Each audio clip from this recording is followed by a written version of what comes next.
Hello, good afternoon, Smita. Good afternoon, ma'am. നമ്മൾ രണ്ടുപേരുള്ള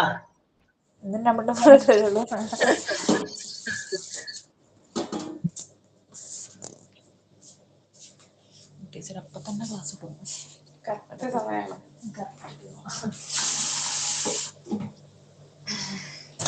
ടീച്ചറിന്റെ correct time അല്ലേ?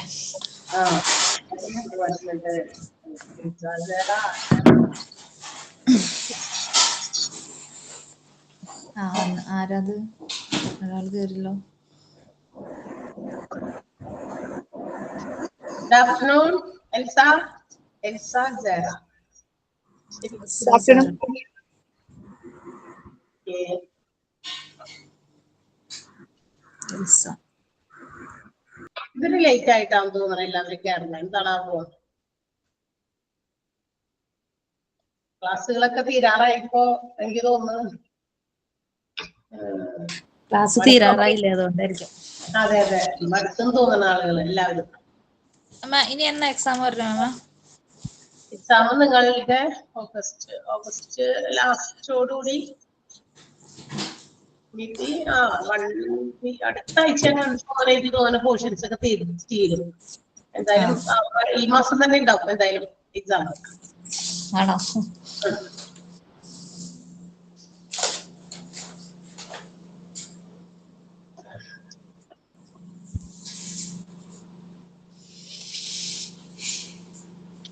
എല്ലാ ദിവസവും പഠിക്കണമെങ്കിലേ എല്ലാവരും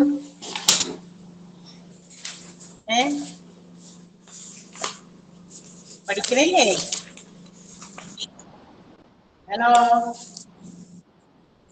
കേൾക്കണല്ല? പഠിക്കുന്നില്ലേ എല്ലാവരും? എല്ലാ ദിവസവും കുറച്ച് പഠിച്ചു വെച്ചോ. ഓരോ മൊഡ്യൂൾ വെച്ചിട്ട് അങ്ങോട്ട് പഠിച്ചു വെച്ചോ. എക്സാമിന് വേണ്ടി എല്ലാം കൂടി അങ്ങോട്ട് എടുത്ത് വെക്കണ്ട. Okay, good afternoon Viji. ആരും വരാത്തത് കൊണ്ട് ഞങ്ങൾ ഇങ്ങനെ ഓരോ എക്സാമിന്റെ കാര്യമൊക്കെ ഇങ്ങനെ പറയായിരുന്നു. കുറച്ചേ ഉള്ളൂ, അതുകൊണ്ട് കുറച്ചുള്ളത് കൊണ്ടും തീരാറായത് കൊണ്ടും കുട്ടികളൊക്കെ ലീവ് ആവണോ അല്ലെങ്കിൽ നേരം വൈകി ജോയിൻ ചെയ്യണോ എന്നൊക്കെ ഇങ്ങനെ പറഞ്ഞോണ്ടിരിക്കായിരുന്നു. ഓക്കെ, എന്തായാലും നമുക്ക് തുടങ്ങാം. ബാക്കിയുള്ള ഭാഗം കൂടി എടുക്കാനുണ്ട്. എവിടെ വരെ എടുത്തത് വല്ല ഓർമ്മയുണ്ടോ? Statutory provisions for employee health, ആ ടോപ്പിക്കൽ എടുത്തോണ്ടിരുന്നേ. എംപ്ലോയിയുടെ ഹെൽത്തുമായി ബന്ധപ്പെട്ട ചില പ്രധാനപ്പെട്ട ഓരോ ഫാക്ടറിയിലും അനുശാസിക്കേണ്ട ചില പ്രൊവിഷൻസ്, ചില നിയമങ്ങളും അതിന് ഓരോ സെക്ഷൻസ് ആയിട്ട് ഇൻക്ലൂഡ് ചെയ്തിട്ടുണ്ട്. Section 11 of factories act 1948. Factories act 1948 section 11 ക്ലെൻലിനെസിനെ കുറിച്ചിട്ടാണ് പറയുന്നത്. എല്ലാ ഫാക്ടറിയിലും എന്താ പറയണ്ടേ, ക്ലീൻ ആയിട്ട് നീറ്റ്. അപ്പൊ അതിന്റെ ഉള്ളിൽ എന്താണ് കണ്ടന്റ് അത് വായിച്ച് മനസ്സിലാക്കുക. മെയിൻ ബോൾഡ് എഴുതിയേക്കുന്ന മെയിൻ ആ ഒരു ഹെഡാണ് നമുക്ക് അതിന്റെ ഓരോ സെക്ഷനെ റെപ്രസെന്റ് ചെയ്യുന്നത്. സെക്ഷൻ 11 കഴിഞ്ഞ ദിവസം ഞാൻ മോക്ക് ടെസ്റ്റിൽ ക്വസ്റ്റ്യൻ ഇട്ടപ്പോൾ നിങ്ങൾക്ക് ഏകദേശം ക്ലിയർ ആയോ? ഐഡിയ ക്ലിയർ ആയിരുന്നോ? Okay, very good. അപ്പൊ അങ്ങനെ ഓരോ ടോപ്പിക്കിന് അപ്പൊ കാര്യമുള്ളിലുള്ളത് നമ്മളിങ്ങനെ മനസ്സിലാക്കി വെച്ചിരുന്നാൽ മതി. എന്തിനെ സംബന്ധിക്കുന്നതാണ് ഓരോ സെക്ഷൻസ് നമ്മൾ അറിഞ്ഞിരിക്കണം. സെക്ഷൻ 12 എന്തായിരുന്നു? Disposal of waste and influenza. Influence എന്ന് പറഞ്ഞാൽ അറിഞ്ഞു മ്യൂട്ട് ചെയ്യാമോ? ഓൾ മ്യൂട്ട് ചെയ്യാമോ? എനിക്ക് കട്ടായി പോണു. യെസ്, ഓൾ മ്യൂട്ട് ചെയ്തിട്ടുണ്ട്. കുറച്ച് പേരല്ലേ ഉള്ളൂ എന്ന് വിചാരിച്ചാണ് ഞാനത് ചെയ്യാൻ മറന്നുപോയത്. അപ്പൊ section 12 disposal of waste influence ആണ്. അതായത് എന്താ പറയാ, ഗവൺമെന്റ് കുറെ പ്രിസ്ക്രിപ്ഷൻസ് അല്ലെങ്കിൽ അറേഞ്ച്മെന്റ് ഈ ഒരു കാര്യത്തിൽ കൊടുത്തിട്ടുണ്ട്. ദാറ്റ് മീൻസ് അത് പ്രത്യേകം അതിനുള്ള അനുവാദം വാങ്ങിക്കണം. അവരുടെ വേസ്റ്റ് മറ്റു കാര്യങ്ങളൊക്കെ എങ്ങനെയാണ് അവര് പ്രോസസ് ചെയ്ത് അതിനെയൊക്കെ ഡിസ്പോസ് ചെയ്യുന്നത് എന്നെ സംബന്ധിക്കുന്ന കാര്യങ്ങൾ ഓരോ ബിസിനസ് ഓർഗനൈസേഷൻസും ഓരോ ഫാക്ടറീസും അഡോപ്റ്റ് ചെയ്തിരിക്കുന്ന രീതിയും അതുകൂടാതെ നമ്മളുടെ സ്റ്റേറ്റ് ഗവൺമെന്റ് പ്രൊവൈഡ് ചെയ്യുന്ന ചില പ്രൊവിഷൻസും രണ്ടും ഫോളോ ചെയ്ത് അപ്പൊ ഇതെല്ലാം ഞങ്ങൾ കൃത്യമായിട്ട് ഡിസ്പോസ് ചെയ്യുന്നുണ്ട് എന്നുള്ള ഒരു സാക്ഷ്യപത്രം എന്ന് വെച്ചാൽ ഗവൺമെന്റിന്റെ അപ്രൂവൽ കിട്ടിയിരിക്കുന്ന അതേത് ആരുടെ നിന്നാണ് വാങ്ങിക്കുന്നത് അത് കൃത്യമായിട്ട് കിട്ടിയിരിക്കണം എന്നുള്ളതാണ് ഇതിൽ പറയുന്നത്. സെക്ഷൻ 12 പറയുന്നത്. ഓക്കെ, പിന്നെ സെക്ഷൻ 13 വെന്റിലേഷൻ ആണ്. Ventilation and temperature. വീണ്ടും സെക്ഷൻ 13 പറയുന്നത് ഫാക്ടറീസ് ആക്ട് പറയുന്നത് ഓരോ factories-ലും they should be securing and maintaining adequate ventilation with adequate temperature. അതായത് ആവശ്യത്തിന് വെന്റിലേഷൻ, ഫ്രഷ് എയർ കടക്കാൻ പറ്റുന്നത്, അത് മാത്രമല്ല ടെമ്പറേച്ചർ ഡിനോട്ട് ചെയ്യുന്ന വല്ല മെഷീൻസ് ഒക്കെ ഉണ്ടെങ്കിൽ അത് ടെമ്പറേച്ചർ കുറച്ചധികം കുറഞ്ഞു പോയാലോ അത് വളരെയധികം കൂടിപ്പോകാൻ സാധ്യത അല്ലെ. അപ്പൊ അങ്ങനെ വരുമ്പോ അവരുടെ എംപ്ലോയീസിന്റെ അവിടെ വർക്കേഴ്സിന്റെ ഹെൽത്തിനൊക്കെ അത് ഭയങ്കരമായിട്ട് അഡ്വേഴ്സ് ആയിട്ട് എഫക്ട് ചെയ്യും. ഒരു ഡിസ്കംഫോർട്ട് ഫീൽ ചെയ്യും. അവർക്ക് ആ വർക്കിംഗ് കണ്ടീഷൻസിനോട് എന്താ പറയാ യോജിച്ചു പോകാനൊക്കെ പറ്റാതെ വരും. അപ്പൊ അതിനെ സംബന്ധിക്കുന്ന കാര്യങ്ങൾ മാത്രമല്ല അവിടുത്തെ വാൾസ്, മറ്റ് റൂഫുകളൊക്കെ കൃത്യമായിട്ട് അത്തരം ടെമ്പറേച്ചറൊക്കെ മെയിൻറ്റെയിൻ ചെയ്യാൻ, ബാലൻസ് ചെയ്യാൻ പറ്റുന്ന രീതിയിലുള്ള മെറ്റീരിയൽസ് വെച്ചിട്ടുള്ളതായിരിക്കണം. അത് ഓരോ ഫാക്ടറി ടൈപ്പിനെ ഉദ്ദേശിച്ച് തന്നെയാണ് പറഞ്ഞിരിക്കുന്നത്. അതൊക്കെ കൃത്യമായിട്ട് പാലിക്കണം എന്നുള്ളതാണ് സെക്ഷൻ 13 പറയുന്നത്. സെക്ഷൻ 14 ഏതായിരുന്നു? ഡസ്റ്റ് ആൻഡ് ഫ്യൂംസ് ആണ്. പൊടിയും പുകയും മറ്റുമൊക്കെ അതൊക്കെ വിശ്വസിക്കുമ്പോൾ ഇൻഹേൽ ചെയ്യുന്ന സമയത്ത് അതൊക്കെ ഇങ്ങനെ നമ്മുടെ ശ്വാസകോശത്തിലൊക്കെ ചെന്ന് ഈ പൊടിപടലങ്ങളും പുകയൊക്കെ ഇങ്ങനെ ശ്വസിക്കുന്നതിന്റെ ഒക്കെ പാർട്ടിക്കിൾസ് ചെന്ന് അടിഞ്ഞുകൂടി പല രീതിയിലുള്ള എന്താ പറയാ ആരോഗ്യ പ്രശ്നങ്ങളൊക്കെ ഉണ്ടാകാൻ സാധ്യതയുണ്ട്. സോ അത് പൊടിയും അതുപോലെ തന്നെ പുകയൊക്കെ നമുക്ക് ഡിസ്പോസ് ചെയ്യാൻ പറ്റുന്ന രീതിയിൽ അതിനെയൊക്കെ കുറയ്ക്കാൻ പറ്റുന്ന രീതിയിലുള്ള എൻജിൻസ്, അങ്ങനത്തെ എൻജിൻസ് ഒക്കെ ഉപയോഗിച്ച് അതിനൊക്കെ കൺട്രോൾ ചെയ്യണം. ഒരു പെർമിസിബിൾ ലിമിറ്റിന് അപ്പുറം പോകാൻ പാടില്ല. ഒരു പ്രത്യേക ഇതുണ്ട്, ആ ലിമിറ്റിനപ്പുറം ഈ പൊടിയോ പുകയോ അവിടെ നിന്ന് പുറത്തേക്ക് പോകാൻ പാടില്ല. അപ്പൊ അതനുസരിച്ച് അതിനെ കൺട്രോൾ ചെയ്ത രീതിയിലുള്ള ഇന്റേണൽ എൻജിൻസ് ആണ് നമ്മൾ എക്സോസ്റ്റ് ഒക്കെ ഉപയോഗിച്ചൊക്കെയാണ് അതൊക്കെ കൺട്രോൾ ചെയ്യേണ്ടത് എന്നാണ് പറഞ്ഞേക്കുന്നത്. Section 14 dust and fumes. Section 15 subsection 1 artificial humidification ആണ്. അതായത് ഈർപ്പം, അതായത് ആർട്ടിഫിഷ്യൽ ആയിട്ട് എന്താ പറയാ ഒട്ടും മോയ്സ്ചർ ഇല്ലാത്ത, ഹ്യൂമിഡിറ്റി ഇല്ലാത്ത സ്ഥലമൊക്കെ ആണെങ്കിൽ ആർട്ടിഫിഷ്യലി അതിന് നമ്മൾ ഉണ്ടാക്കണം. എന്ന് വെച്ചാൽ ഭയങ്കര ഈർപ്പം, എന്താ പറയാ ഭയങ്കര ചൂട് നിറഞ്ഞ ഒരു അന്തരീക്ഷം അങ്ങനെയൊക്കെ വരുമ്പോൾ അതും ഹെൽത്ത് ഇഷ്യൂസ് ഒക്കെ കൊണ്ടുവരാനായിട്ട് സാധ്യതയുണ്ട്. അപ്പൊ അതിനെയൊക്കെ കൺട്രോൾ ചെയ്യാനും ഹ്യൂമിഡിറ്റി ഡിറ്റർമിൻ ചെയ്യാനും അതിന് വേണ്ടിയിട്ടുള്ള മെഷീൻസ് ഇതുപോലെ തന്നെ ഉണ്ട്. ഹ്യൂമിഡിറ്റി കൺട്രോൾ ചെയ്യാനുള്ള മെഷീൻസ് ഒക്കെ കുറഞ്ഞു പോയാലും കൂടിപ്പോയാലും നമുക്ക് അതിനെ കൺട്രോൾ ചെയ്യാം. അതിന് വേണ്ടിയുള്ള ഫെസിലിറ്റീസ്, പിന്നെ എയർ കൂൾ ചെയ്യാനുള്ള ഫെസിലിറ്റീസ് വർക്ക് റൂമിലൊക്കെ. അധികം ചൂടൊക്കെ സഹിച്ച് ജോലി ചെയ്യുന്ന വർക്കേഴ്സിന് പലതരത്തിലുള്ള ഹെൽത്ത് ഇഷ്യൂസും വരാൻ സാധ്യത. അപ്പൊ അതിനെയൊക്കെ കൺട്രോൾ ചെയ്യാൻ വേണ്ടിയിട്ട് ആർട്ടിഫിഷ്യൽ ഹ്യൂമിഡിഫിക്കേഷൻ സെക്ഷൻ 15 സബ്സെക്ഷൻ 1 അതിനെ കുറിച്ച് പറയുന്നത്. ഇത് പറഞ്ഞതല്ലേ.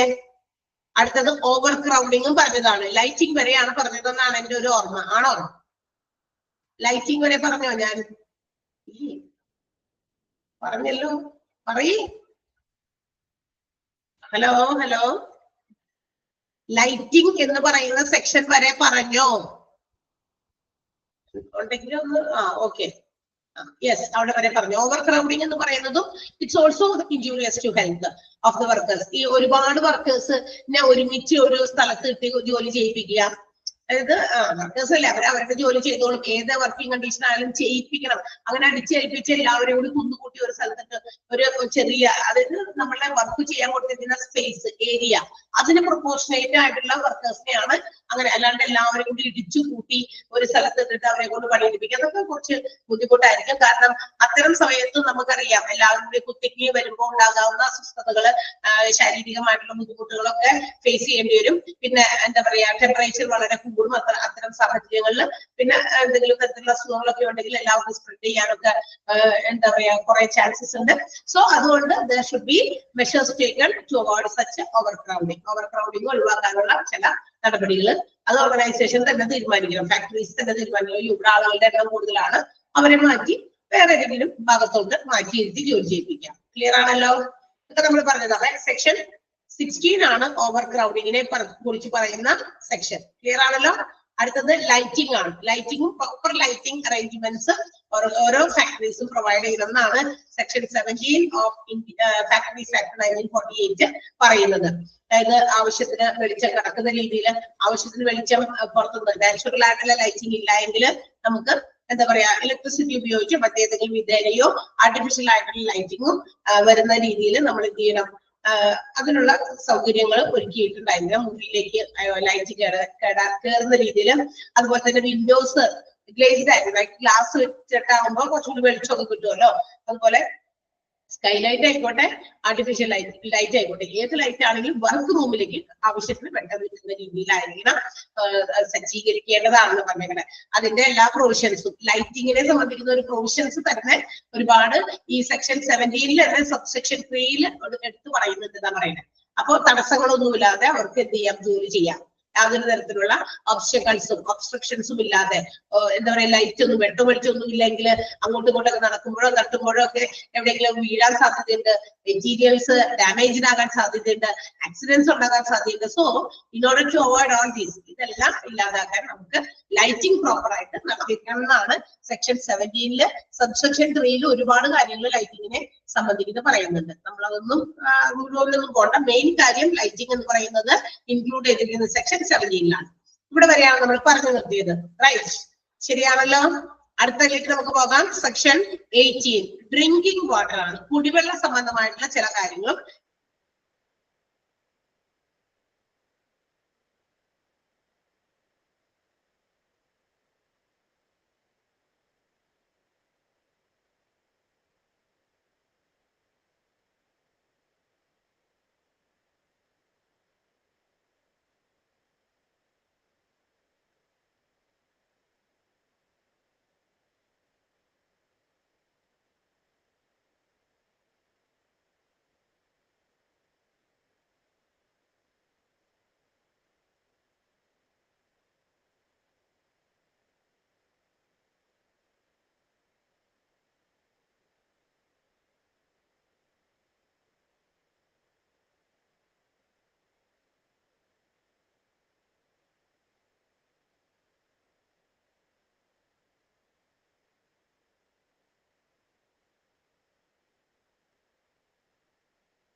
ഹലോ ഇടയ്ക്ക് പെട്ടെന്ന് ഇങ്ങോട്ട് ഓഫായി പോയി. ഒറ്റയടിക്ക് എല്ലാം കൂടി മൊത്തത്തിൽ പോയി, സിസ്റ്റം മൊത്തത്തിൽ ഓഫായി പോയി. സോറി, എന്താണെന്നറിയില്ല.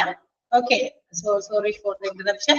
അപ്പൊ ഡ്രിങ്കിങ് വാട്ടറിനെ സംബന്ധിക്കുന്നതാണ് 8ാമത്തെ എന്താ പറയാ ഇതിനകത്ത് പറയുന്നത്. നമ്മളുടെ സെക്ഷനില് 18ാമത്തെ സെക്ഷനിൽ പറയുന്നത് ഫാക്ടറീസ് ആക്ട് 1948. എന്താണ് ഈ പറയുന്ന കുടിവെള്ളത്തെ കുറിച്ച് പറയുന്നത്?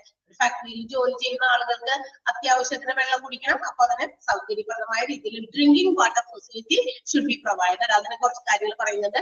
Suitable points for wholesome drinking water. മൊത്തത്തോടെ എല്ലാവർക്കും വെള്ളം കുടിക്കാനുള്ള ചില സ്ഥലങ്ങളിൽ ഈ പറയുന്ന ഫാക്ടറികളുടെ വലിപ്പം അനുസരിച്ച് അവിടെയുള്ള വർക്കേഴ്സിന്റെ എണ്ണത്തിന് അനുസൃതമായിട്ട് അല്ലെങ്കിൽ അതിന് പ്രൊപ്പോർഷനേറ്റ് ആയിട്ട് ഓരോ പോയിന്റില് പ്രത്യേകം എന്താ പറയാ ഡ്രിങ്കിങ് വാട്ടർ ഫെസിലിറ്റി, കുടിവെള്ളമാണ്, ബാക്കിയുള്ള കാര്യങ്ങൾക്കുള്ള വെള്ളമല്ല, കുടിവെള്ളം ഏതൊക്കെയാണോ ഇതിന് എവിടെയൊക്കെയാണെന്ന് കൃത്യമായിട്ട് രേഖപ്പെടുത്തി അവിടെ കുടിവെള്ളം പ്രൊവൈഡ് ചെയ്യുക എന്നുള്ളതാണ്. പിന്നെ അത് മാർക്ക് ചെയ്യും വേണം, ഇന്ന സ്ഥലത്ത് ഇതാണ് ഡ്രിങ്കിങ് വാട്ടർ.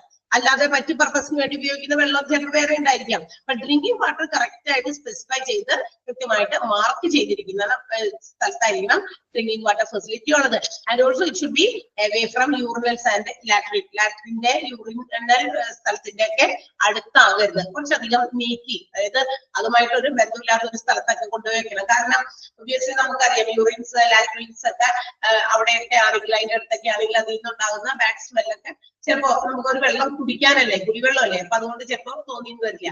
അപ്പൊ അങ്ങനെയുള്ള സ്ഥലത്ത് നിന്നൊക്കെ മാറ്റി സ്ഥാപിച്ചിരിക്കുന്ന പോയിന്റുകളിൽ drinking water facility should be legibly mark, correct ആയിട്ട് മാർക്ക് ചെയ്ത്.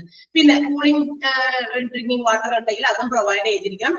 If there are more than 250 workers, അതായത് ഒരു ഫാക്ടറിയിലോ അല്ലെങ്കിൽ ഇത്തരം ഓർഗനൈസേഷനിൽ 250 കൂടുതലൊക്കെ ആളുകൾ ജോലി ചെയ്യുന്നുണ്ടെങ്കിൽ അവിടെ കൂളിംഗ് വാട്ടറും പ്രൊവൈഡ് ചെയ്യാനായിട്ട് നോക്കിയിരിക്കുക. എന്ന് വെച്ചിട്ടുണ്ടെങ്കിൽ കാരണം തണുപ്പ് അത്യാവശ്യം വേണ്ടി വരുന്ന അല്ലെങ്കിൽ കൂടുതൽ ആളുകളും ഉണ്ടാകുമ്പോൾ ഞാൻ നേരത്തെ പറഞ്ഞല്ലോ ടെമ്പറേച്ചർ ഒബ്വിയസ്ലി കൂടിയിരിക്കും ആ ഒരു പ്രദേശത്ത്. കാരണം ഇത്രയും ആളുകൾ ഒരുമിച്ച് നിൽക്കുമ്പോൾ അവിടുത്തെ ടെമ്പറേച്ചർ ലെവലും വളരെയധികം കൂടുതലായിരിക്കും. അതുകൊണ്ട് അതിനൊക്കെ ഒന്ന് തണുപ്പിക്കാൻ ആളുകൾക്ക് കൂളിംഗ് വാട്ടർ ഫെസിലിറ്റീസ് പ്രൊവൈഡ് ചെയ്തിരിക്കണം എന്നാണ് പറഞ്ഞിരിക്കുന്നത്. പിന്നെ സ്റ്റേറ്റ് ഗവൺമെന്റ് റൂൾസ് അനുസരിച്ചിട്ട് they also comply with the provisions of section 18. Section 18 പറഞ്ഞിരിക്കുന്ന എല്ലാ നിയമങ്ങളും അനുശാസിക്കണമെന്ന് സ്റ്റേറ്റ് ഗവൺമെന്റ് എന്ത് ചെയ്തിട്ടുണ്ട് പറഞ്ഞിട്ടുണ്ട്. And also it will be examined by the state government according to the supply and distribution. ഈ ഡ്രിങ്കിങ് വാട്ടർ ഫെസിലിറ്റി ഫാക്ടറീസിൽ പ്രൊവൈഡ് ചെയ്യുന്നതിനെ സംബന്ധിക്കുന്ന അത് സപ്ലൈ ചെയ്യുന്നതും അത് ഡിസ്ട്രിബ്യൂട്ട് ചെയ്യുന്നതും ഏതൊക്കെ രീതിയിലാണ് എന്ന് ഗവൺമെന്റ് അവരുടെ എന്താ പറയാ പരിശോധനയും കീഴിൽ അത് വിലയിരുത്തുകയും ചെയ്യും.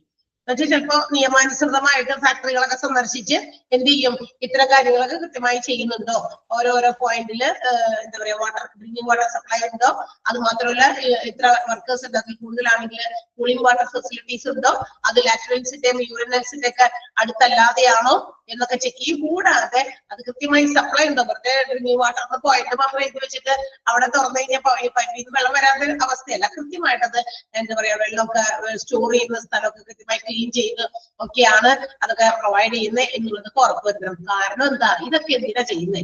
ഈ എംപ്ലോയീസിന്റെ ഹെൽത്തിനെ പ്രൊട്ടക്ട് ചെയ്യാൻ വേണ്ടിയിട്ടാണ്. എന്തൊക്കെ ഓർഗനൈസേഷനിൽ ഇത്തരം നിയമങ്ങൾ നമ്മൾ കൊണ്ടുവരുമ്പോൾ ഓർക്കുക, ഇതെല്ലാം എംപ്ലോയീസിന്റെ സേഫ്റ്റിക്ക് വേണ്ടിയിട്ടാണ്, അവരുടെ ഹെൽത്തിനെ സെക്യൂർ ആക്കാനും സേഫ് ആക്കാൻ വേണ്ടിയിട്ടാണ്. If the employees get happy health, employees രോഗിയായി കഴിഞ്ഞാൽ it will affect the output of the organisation. Business ഓർഗനൈസേഷന്റെ ഔട്ട്പുട്ടിനെയാണ് അത് ബാധിക്കുക. അതായത് പ്രൊഡക്ടിവിറ്റി കുറയും, ലാഭം ഉണ്ടാക്കാൻ പറ്റില്ല, ലാഭം ഉണ്ടാക്കാനുള്ള ആ സാധ്യതകളെ കുറയ്ക്കുകയാണ് ചെയ്യുന്നത്. എംപ്ലോയീസ് വെൽ ഹെൽത്ത് അല്ലെങ്കിൽ ഇൽ ഹെൽത്ത് ആയി പോയി കഴിഞ്ഞാൽ പലരും രോഗം വരുന്നു, കുറെ എംപ്ലോയീസ് ലീവ് എടുക്കുന്നു, കുറെ പേര് അയ്യോ ഈ ഫാക്ടറിയിൽ ജോലി ചെയ്യാൻ നമുക്ക് പറ്റില്ല, നമ്മളുടെ ശാരീരിക നില കുറച്ച് താറുമാറായിക്കൊണ്ടിരിക്കുന്നു, അതുകൊണ്ട് ഉപേക്ഷിച്ചു പോകുന്നു. ഉണ്ടോ? ഫാക്ടറീസ് ആണെങ്കിലും ജോലി ചെയ്യാൻ എംപ്ലോയീസ് വേണം, എന്നാലേ അവിടെ പ്രൊഡക്ഷൻ നടക്കുള്ളൂ. നമ്മൾ വിചാരിക്കും എല്ലാം ഇങ്ങനെ റെഡിമെയ്ഡ് ആയിട്ട് നമുക്ക് എല്ലാ സാധനവും കിട്ടേണ്ടത് അല്ലെ. ഇപ്പൊ ഡ്രസ്സ് ഉണ്ടാക്കുന്ന ഫാക്ടറി ആയിക്കോട്ടെ, ബുക്കുകൾ ഉണ്ടാക്കുന്ന ഫാക്ടറി, ഇതൊക്കെ ആവശ്യമുള്ളതാണ്. നമ്മുടെ നാടിന് ഇതെല്ലാം ആവശ്യമാണ്. അത് ആ ജോലിയിലേക്ക് ഏർപ്പെടാൻ നമുക്കറിയാം. ഇപ്പൊ തുണിയൊക്കെ ഉണ്ടാക്കുന്ന ഫാക്ടറീസിലൊക്കെ നമുക്കറിയാം ഈ കോട്ടനും യാണൊക്കെ വെച്ചിട്ട് ഇതൊക്കെ ഉണ്ടാക്കുമ്പോ അതിൽ നിന്നുണ്ടാകുന്ന പൊടി മറ്റൊക്കെ മിക്കവർക്കും നമുക്കറിയാലോ, ഒരു വീട്ടില് ഇച്ചിരി പൊടിയൊക്കെ തട്ടിക്കഴിഞ്ഞാൽ നമ്മൾ എപ്പോഴും തുമ്മിക്കൊണ്ട് നടക്കുന്നവരാ. അപ്പൊ ഇത്രയും വലിയ ഫാക്ടറിയിൽ ഇത്തരം പ്രൊട്ടക്ഷൻസ് നടക്കുമ്പോ അത് അവരുടെ ഹെൽത്തിനെ എത്രത്തോളം എന്താ പറയാ അഡ്വേഴ്സ് ആയിട്ട് എഫക്ട് ചെയ്യുമെന്ന് നമ്മൾ ആലോചിക്കണം. അവിടെയും ജോലി ചെയ്യുന്ന ആളുകൾ വേണ്ടേ? അപ്പൊ ആർക്കെങ്കിലൊക്കെ ജോലി ചെയ്യണമെങ്കിൽ അല്ലെങ്കിൽ അവരെ കൊണ്ട് അത് ചെയ്യിപ്പിക്കണമെങ്കിൽ ഈ പറയുന്ന പോസിബിലിറ്റീസ് ഒക്കെ അവിടെ ചെയ്തു കൊടുക്കണം. കൺവീനിയൻസ് ഒക്കെ ഡ്രിങ്കിങ് വാട്ടർ ഫെസിലിറ്റി എന്ന് പറയുന്നത് ഇമ്പോർട്ടന്റ് ആണ്. And it is included in section 18 of factories act 1948. Clear ആയോ? മനസ്സിലായില്ലേ? പറഞ്ഞോ? ശരി, ഓക്കെ. നെക്സ്റ്റ് വൺ, അടുത്ത സെക്ഷൻ ആണ് സെക്ഷൻ 19 ഓഫ് ഫാക്ടറീസ് ആക്ട് 1948 പറയുന്നത് ലാട്രിൻ ആൻഡ് യൂറിനൽസ്. ഇതും വേണം അല്ലെ? ഒരു ഫാക്ടറി ആവുമ്പോ എന്താ പറയാ അവിടെ ഒരുപാട് എംപ്ലോയീസ് വർക്കേഴ്സ് ജോലി ചെയ്യുന്നുണ്ട്. അപ്പൊ അതിന് അവർക്ക് പ്രത്യേകം ലാട്രിൻസ് അതുപോലെ തന്നെ യൂറിനൽസിന് വേണ്ടി മാത്രമാണെങ്കിൽ അത് ഇവ രണ്ടിനും വേണ്ടിയിട്ടുള്ള സ്ഥലം കൃത്യമായിട്ട് പ്രൊവൈഡ് ചെയ്തിരിക്കണം. ഇനി മാത്രമല്ല അതിങ്ങനെ സെപ്പറേറ്റ് ചെയ്യാം, അതായത് മെയിൽസും ഫീമെയിൽസും വേറെ വേറെ എന്നുള്ള രീതിയിൽ അവരെ അക്കോമഡേറ്റ് ചെയ്യാൻ സെപ്പറേറ്റ് ആയിട്ടുള്ള എൻക്ലോസ്ഡ് എന്ന് വെച്ചാൽ അടഞ്ഞ ഉറപ്പുള്ള ഇത് സെക്യൂർഡ് ആയിട്ടുള്ള രീതിയിൽ ഇത്തരം സ്ഥലങ്ങളും പ്രൊവൈഡ് ചെയ്യണമെന്നാണ് പറഞ്ഞിരിക്കുന്നത്. മാത്രമല്ല എന്താ പറയാ എല്ലാ ടൈപ്സും ഇന്ന് കുറച്ചും കൂടി മോഡേണൈസ്ഡ് ആയിട്ടുള്ള രീതിയിലുള്ള യൂറിനൽസ് ഒക്കെ ഉണ്ട്, അതുപോലെ തന്നെ ലാട്രിൻസ് ഒക്കെ. അപ്പൊ ആ രീതിയിലുള്ളതും മിക്കവാറും എല്ലാ ഫാക്ടറീസിലും അതും കൊണ്ടുവരണം, എസ്റ്റാബ്ലിഷ് ചെയ്യുക. കാരണം പഴയത്തെ രീതിയിൽ ചിലപ്പോൾ ഉപയോഗിക്കാൻ അറിയില്ലാത്തവരുണ്ടാകാം, പുതിയ രീതിയിൽ ഉപയോഗിക്കാൻ അറിയാത്തവർ. അപ്പൊ ഏതാണെങ്കിലും ഇതെല്ലാം കൃത്യമായിട്ട് പറ്റുന്ന രീതിയിലായിരിക്കണം ഉണ്ടാകേണ്ടത്. മാത്രമല്ല അഡക്വേറ്റ് ലൈറ്റിങ്ങും വെന്റിലേഷനും ഈ പറയുന്ന ലാട്രിൻസിന്റെയും യൂറിനൽസിന്റെയും അടുത്തുണ്ടാകണം. ആവശ്യത്തിന് എയർ ഒക്കെ പാസ് ചെയ്യാനുള്ള സ്ഥലം, അതുപോലെ തന്നെ ലൈറ്റ്, മറ്റു കാര്യങ്ങള്. പിന്നെ ഒരു വലിയ എന്താ പറയുക ഇങ്ങനെ ഓപ്പൺ സ്പേസ് അല്ലെങ്കിൽ വെന്റിലേറ്റഡ് പാസേജ്, കുറച്ചൊരു ഓപ്പൺ സ്പേസിലൊക്കെ ആയിരിക്കണം ഈ പറയുന്ന. അതുപോലെ തന്നെ ഒരു പാസേജ് ഒക്കെ ഇട്ടിട്ട് ആ വഴി കൂടിയൊക്കെ പോകുന്ന രീതിയിലായിരിക്കണം നമുക്ക് ലാറ്ററിൻസും യൂട്രൻസും ഉണ്ടായിരിക്കേണ്ടത്. മാത്രമല്ല അതെപ്പോഴും ക്ലീൻ കണ്ടീഷനിലായിരിക്കണം, സാനിറ്റൈസ്ഡ് കണ്ടീഷനിലായിരിക്കണം. എന്ന് വെച്ചാൽ സാനിറ്റൈസേഷൻ ചെയ്ത് നീറ്റ് ആൻഡ് ക്ലീൻ ആയിട്ട് ഈ പറയുന്ന ലാറ്ററിൻസും യൂറിനൽസും എന്ത് ചെയ്യാ ഉണ്ടായിരിക്കണം. ഇനി അതൊക്കെ ക്ലീൻ ചെയ്തപ്പോൾ കൃത്യമായി വെക്കാൻ സ്വീപ്പേഴ്സ്, അടിച്ചു തുടയ്ക്കാനൊക്കെ ഉള്ള ആളുകൾ ക്ലീൻ കഴുകി വൃത്തിയാക്കാനും. അതുപോലെ തന്നെ it should be kept clean. ലാറ്ററിൻസും അവരുടെ ഡ്യൂട്ടിയാണ്, അവരുടെ ഏറ്റവും ഇമ്പോർട്ടന്റ് ആയിട്ടുള്ള ഡ്യൂട്ടി, ഈ സ്വീപ്പേഴ്സിന്റെ തുടയ്ക്കുന്നവരുടെ ഏറ്റവും ഇമ്പോർട്ടന്റ് ആയിട്ടുള്ള ഡ്യൂട്ടി എന്ന് പറയുന്നത് ഒരു ഫാക്ടറിയിലെ യൂറിനൽസും ലാറ്ററിൻസും ഒക്കെ കൃത്യമായിട്ട് ഗുഡ് വർക്കിംഗ് കണ്ടീഷനിൽ, അതായത് ആവശ്യമില്ലാതെ എന്താ പറയുക ബാഡ് സ്മെല്ല് വരാതെ ആവശ്യത്തിന് വെള്ളമൊക്കെ ഉണ്ട് എന്ന് ഉറപ്പുവരുത്തുക, നീറ്റ് ആൻഡ് ക്ലീൻ ആയിട്ട് ആ പരിസരം സൂക്ഷിക്കുക എന്നുള്ളതൊക്കെയാണ്. ഓക്കെ, അതാണ് ലാട്രിൻ സംബന്ധിക്കുന്ന കാര്യം. ഒന്നാമത്തെ കാര്യം പറയുന്നത് ലാട്രിൻസ് ആൻഡ് യൂറിനൽസിനെ സംബന്ധിക്കുന്ന സെക്ഷൻ 19 ഒന്നാമത്തെ കാര്യം, എല്ലാ ഫാക്ടറിയിലും പ്രിസ്ക്രൈബ്ഡ് ഫോർമാറ്റിലുള്ള ലാട്രിൻസ് ആൻഡ് യൂറിനൽസ് ഉണ്ടായിരിക്കണം. And also it should be separated for male and female workers. മെയിൽസിനും ഫീമെയിൽസിനും വേറെ വേറെ ആയിരിക്കണം, വെന്റിലേറ്റഡ് ആയിരിക്കണം. അതുപോലെ തന്നെ അവരുടെ വർക്ക് റൂമിലൂടെയൊക്കെ ഏകദേശം അടുത്തൊക്കെ അതിന് വേണ്ടിയിട്ട് എന്താ പറയാ ആ രീതിയിലായിരിക്കണം. പിന്നെ എന്താ പറയാ accepted in writing by the chief inspector. അതായത് അങ്ങനെയുള്ളതൊക്കെ നിങ്ങൾക്ക് നോട്ട് ചെയ്ത് വെക്കാനോ, ഇന്ന ആളുകൾക്ക് വേണ്ടി പ്രത്യേകിച്ച് അവർക്ക് വേണ്ടിയിട്ടുള്ളതാണെങ്കിൽ അങ്ങനെ അത് നോട്ട് ചെയ്യണം. അതല്ലാന്നുണ്ടെങ്കിൽ വർക്കേഴ്സ് ഉപയോഗിക്കുന്ന രീതിയിലായിരിക്കണം ഇത്തരം ലാട്രിൻസും യൂറിനൽസും ഉണ്ടാക്കി വെക്കേണ്ടത്. എപ്പോഴും ക്ലീൻ ആയിരിക്കണം. അതിന്റെ ഡ്യൂട്ടി സ്വീപ്പേഴ്സിനാണ്, പ്രൈമറി ഡ്യൂട്ടി. നീറ്റ് ആയിട്ട് ക്ലീൻ ആയിട്ട് വെക്കാം. ക്ലിയർ ആയോ? മനസ്സിലായോ? യെസ്. ഇനി എല്ലാ ഫാക്ടറിയിലും if there are more than 250 workers, ഇപ്പൊ ചില ഫാക്ടറീസിലൊക്കെ ശരിക്കും പറഞ്ഞാൽ ഒരുപാട് എന്താ പറയാ വർക്കേഴ്സ് ഉണ്ട്, ജോലിക്കാരുണ്ട്. അത് 250 പേരിൽ കൂടുതൽ ആണ് എങ്കിൽ എല്ലാ urinals and latrines accommodation shall be prescribed sanitary types. അത് പ്രത്യേക രീതിയിൽ സാനിറ്ററൈസേഷൻ ഒക്കെ ചെയ്ത രീതിയിലുള്ള ഫോർമാറ്റിലുള്ളതായിരിക്കണം അവിടുത്തെ അക്കോമഡേഷൻ. എവിടേക്കാണ് ലാട്രിൻ അക്കോമഡേഷൻ, എവിടെയാണ് യൂറിനൽ, എവിടെയാണ് എന്നുള്ളത് കൃത്യമായിട്ട് സാനിറ്റൈസ് ചെയ്തിട്ടുള്ള സ്ഥലം തന്നെ ആയിരിക്കണം എന്ന് പറയുന്നുണ്ട്. പിന്നെ അവിടുത്തെ ലാട്രിൻസിന്റെയും യൂറിനൽസിന്റെ ഒക്കെ വാളില്ലേ, ഉള്ളിലത്തെ വാൾസ്, ചുമര്, ആ ചുമരൊക്കെ എപ്പോഴും ഏകദേശം ഒരു 90 സെന്റിമീറ്ററിന്റെ അവിടം വരെ അതൊക്കെ കൃത്യമായിട്ട് ഗ്ലേസ്ഡ് ടൈൽസ് ആയിരിക്കണം. നല്ല സ്മൂത്ത് ആയിട്ടുള്ള ടൈൽ ഒട്ടിച്ച ഭാഗമായിരിക്കും. മറ്റേ ചുമരാണെങ്കിലേ പെയിന്റഡ് ആയിട്ടുള്ള കോൺക്രീറ്റ് ചുമര്, അത് പെയിന്റ് ചെയ്തതാണെങ്കിൽ അണുക്കളൊക്കെ അവിടെ ഇങ്ങനെ ഇതൊക്കെ ആയിട്ട് ഇരിക്കും. അത് കുറച്ചുകൂടി എന്താ പറയാ ആ ഒരു വൃത്തി ഇല്ലാത്ത ഒരവസ്ഥ കാണിക്കുന്നത് അതാണ്. അതുകൊണ്ടാണ് പറയുന്നത് ഗ്ലേസിംഗ് ഉള്ള നല്ല ടൈൽ വെച്ച് ഫിനിഷ് ചെയ്തതായിരിക്കണം. അതുപോലെ തന്നെ പോളിഷ്ഡ് ആയിട്ടുള്ള സർഫസിലായിരിക്കണം, നല്ല മിനുക്കിയ പോളിഷ് ചെയ്തിരിക്കുന്ന രീതിയിലായിരിക്കണം, അല്ലെങ്കിൽ വൃത്തിഹീനമായിട്ടൊക്കെ തോന്നും. ഇനി പറയുന്നത് നമ്മൾ നേരത്തെ പറഞ്ഞ ഡിയിലും ഇയിലും പറഞ്ഞ സെക്ഷൻസ്, നേരത്തെ പറഞ്ഞത് തന്നെയാണ് ക്ലീനിങ് യൂറിനൽസിന്റെ ഒക്കെ. ഈ പറയുന്ന പോലെ എന്താ പറയാ ഡിയില് സാനിറ്റൈസേഷൻ ചെയ്തിരിക്കണം, ക്ലീൻ ആയിട്ട് ഓൾ കണ്ടീഷൻസിൽ എവറി ടൈം, എല്ലാ സമയത്തും എല്ലാ സാധനങ്ങളും ക്ലീൻ ആയിരിക്കണം. യൂറിനൽസിന്റെയും അതുപോലെ ലാട്രിൻസിന്റെയും അതുപോലെ സ്വീപ്പേഴ്സിന്റെ കാര്യം പറഞ്ഞു, ആ കാര്യമാണ് ഇവിടെ വീണ്ടും എടുത്ത് പറയുന്നത്. അത് ഇനി യാതൊരു എന്താ പറയാ വിട്ടുവീഴ്ചയുമില്ല. ആ 2 ക്ലോസുകൾ കൃത്യമായിട്ട് ഫോളോ ചെയ്യണം. പിന്നെ മാത്രമല്ല വാൾസും ഫ്ലോർസും ഒക്കെ കൃത്യമായിട്ട് എന്താ പറയാ ബ്ലോക്ക് ചെയ്ത, അതായത് അവരുടെ പല പല ബ്ലോക്സ് ആയിട്ടൊക്കെ തിരിച്ച്, അതുപോലെ തന്നെ പാൻസ് ഒക്കെ ഉണ്ടെങ്കിൽ, ഇത് ഈ ലാറ്ററിലൊക്കെ പോകുന്നതിനകത്ത് അങ്ങനെ എന്തെങ്കിലുമൊക്കെ പാനുകളൊക്കെ പോലത്തെ പാത്രമൊക്കെയാണ്, അതൊക്കെ ഉണ്ടെങ്കിൽ അതും കൃത്യമായിട്ട് വാഷ് ചെയ്ത്, അതുപോലെ തന്നെ വെള്ളം എടുക്കുന്ന പാത്രമോ അതൊക്കെ കൃത്യമായിട്ട് വാഷ് ചെയ്യണം. ആൻഡ് ഓൾസോ അതിനോടൊപ്പം തന്നെ വൺസ് ഇൻ 7 days, ഒരാഴ്ചയിൽ 7 ദിവസത്തിൽ ഒരിക്കലെങ്കിലും ഇത് ഡിസ്ഇൻഫെക്റ്റന്റ് ചെയ്യണം. അതുപോലെ തന്നെ ഡിറ്റർജന്റ് ഒക്കെ ഉപയോഗിച്ച് കഴുകിയിരിക്കണം, വൃത്തിയാക്കിയിരിക്കണം. ഡിറ്റർജന്റ് എന്ന് പറഞ്ഞാൽ സോപ്പ് അല്ലെങ്കിൽ സോപ്പ് പൊടിയൊക്കെ ഉപയോഗിച്ച് നന്നായി വൃത്തിയാക്കി പാൻസും അങ്ങനെയുള്ള സാധനങ്ങളൊക്കെ കഴുകാൻ വേണം. ഡിസ്ഇൻഫെക്റ്റന്റ് ആക്കണം, എന്ന് വെച്ചാൽ അണുവിമുക്തമാക്കി എന്ന് ഉറപ്പുവരുത്തണം. ഇതൊക്കെ ഇവർ ചെയ്യണം, അത് ചെയ്യണം, സ്വീപ്പേഴ്സ് ഇതൊക്കെ ചെയ്ത് ഉറപ്പുവരുത്തണം. ആൻഡ് സ്റ്റേറ്റ് ഗവൺമെന്റും അത് പ്രിസ്ക്രൈബ് ചെയ്യുന്നുണ്ട്. ലാട്രിൻസും യൂറിനൽസും should be provided in every factory proportionate to the male and female workers.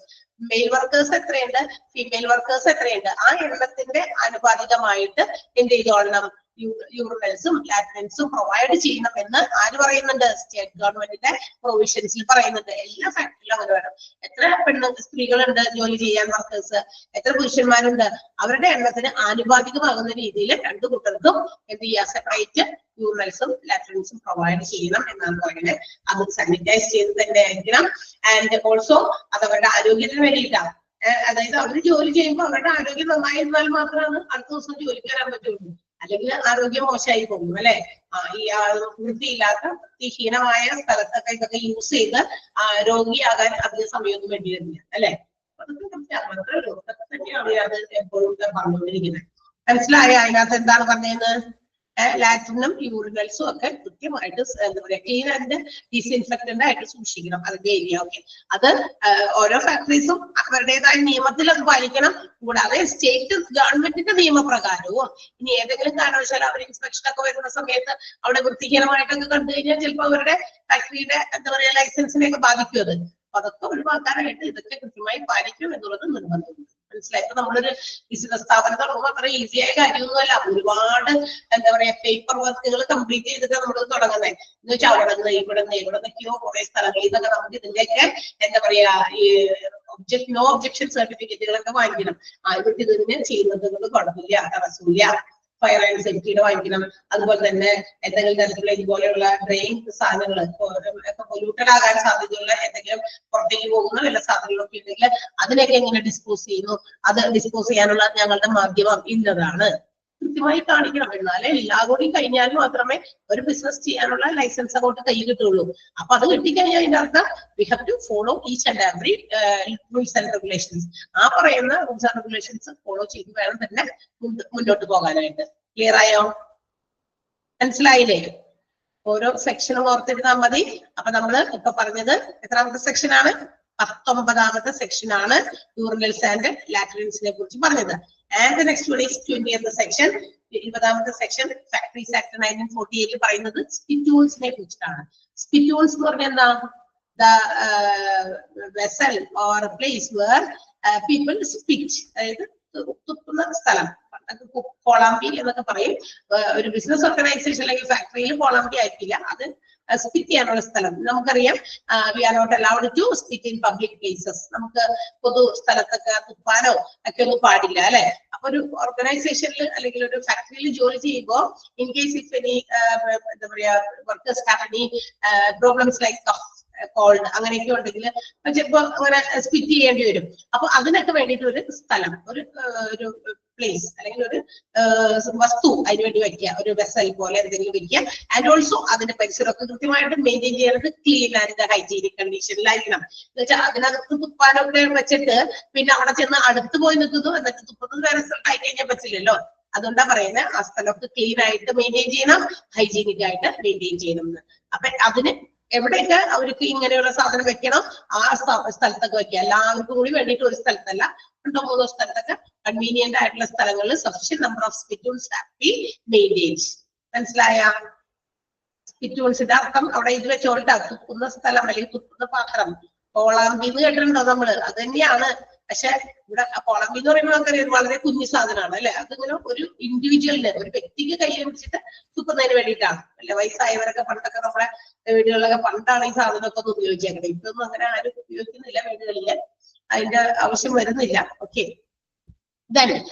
Display notice കൂടി വേണം ഇതിന്റെ ഒപ്പം. അപ്പൊ തുപ്പുന്നതിന് വേണ്ടിയുള്ള സ്ഥലം വേണ്ടതാണ് അങ്ങോട്ടേക്ക് എന്നൊക്കെ പറഞ്ഞിട്ട് ആരോ മാർക്ക് ഇട്ടോ അല്ലെങ്കിൽ എന്താ പറയാ അതിന് വേണ്ടിയുള്ള സ്പേസിൽ അത് കൃത്യമായിട്ട് നോട്ടീസ് ചെയ്യുന്ന രീതിയിൽ ആ ഒരു പ്രൊമീസസിൽ എവിടേക്കാണോ വെച്ചത് അവിടെയൊക്കെ വെക്കുക. അല്ലാതെ no person or no workers are permitted to spit within the premises of the factory. ഫാക്ടറിയുടെ ചുറ്റുവട്ടത്ത് പരിസരങ്ങളിലൊന്നും അല്ലാതെ ആളുകൾ തുപ്പാൻ വേണ്ടി ഉപയോഗിക്കരുത്. ഇൻസ്റ്റെഡ് ഓഫ് സ്പിറ്റൂൾസ്, സ്പിറ്റൂൾസിനകത്താണ് അങ്ങനെ എന്തെങ്കിലും ചെയ്യുമ്പോൾ ചെയ്യേണ്ടത്. അതിനുവേണ്ടി പ്രത്യേകം നോട്ടീസ് ബോർഡിൽ നോട്ടീസസ് ഡിസ്പ്ലേ ചെയ്തിരിക്കുക. ഫാക്ടറി പരിസരത്ത് എവിടെയെങ്കിലും വെച്ചേക്കാം. And if any worker have denied this law, ആരെങ്കിലും ഈ പറയുന്ന നിയമം തെറ്റിച്ചു അല്ലെങ്കിൽ അവിടെ പരിസരത്തൊക്കെ വെറുതെ നടക്കുമ്പോഴൊക്കെ അങ്ങനെയൊക്കെ ചെയ്യുകയാണെങ്കിൽ ഹി ഷുഡ് ബി ഫൈൻഡ്. ആൾക്ക് പെനാൽറ്റിയും കൂടി പ്രൊവൈഡ് ചെയ്തിരിക്കണം. ആ പെനാൽറ്റി എന്ന് പറയുന്നത് 5 രൂപയിൽ കൂടാത്ത ഒരു പെനാൽറ്റി ഈടാക്കിയിരിക്കണം. അങ്ങനെ ആരെങ്കിലും ചെയ്യുന്നതായിട്ട് ശ്രദ്ധയിൽപ്പെട്ടാൽ. ഓക്കെ, അതും സെക്ഷൻ 20 പറയുന്നുണ്ട്. whoever speaks in contravention of section 20, section 20യെ നിയമം തെറ്റിച്ചുകൊണ്ട് എവിടെയെങ്കിലും പുറത്തൊക്കെ പ്രമിസസിലൊക്കെ തുപ്പുന്നവർക്ക് എതിരെ പണിഷ്മെന്റ് ആയിട്ട് ഒരു penalty which is not exceeding 5 രൂപയിൽ കുറയാത്ത ഒരു പെനാൽറ്റി ഈടാക്കണമെന്നാണ് പറയുന്നത്. മനസ്സിലായോ? And according to the rules by the state government rule പ്രകാരവും എന്ത് ചെയ്യണം? അവർ പറയുന്നത് നമ്പർ ഓഫ് സ്പിറ്റൂൾസ്, ഇത് കുറച്ചധികം സ്പിറ്റൂൾസ് അതാത് ലൊക്കേഷൻസിൽ ഫാക്ടറിയിൽ എവിടെയെങ്കിലും ഒക്കെ പ്ലേസ് ചെയ്യണം. ആൻഡ് അത് മാത്രമല്ല എല്ലാ ഫാക്ടറീസും അത് പ്രൊവൈഡ് ചെയ്യുന്നു എന്നാണ് പറഞ്ഞിരിക്കുന്നത്. അത് അവരുടെ ഹൈജീനിക് കണ്ടീഷൻസ് നിലനിർത്താൻ, ക്ലീൻ ആയിട്ട് എന്താ പറയുക ഫാക്ടറി പരിസരമൊക്കെ സൂക്ഷിക്കാൻ വേണ്ടിയിട്ടാണ്.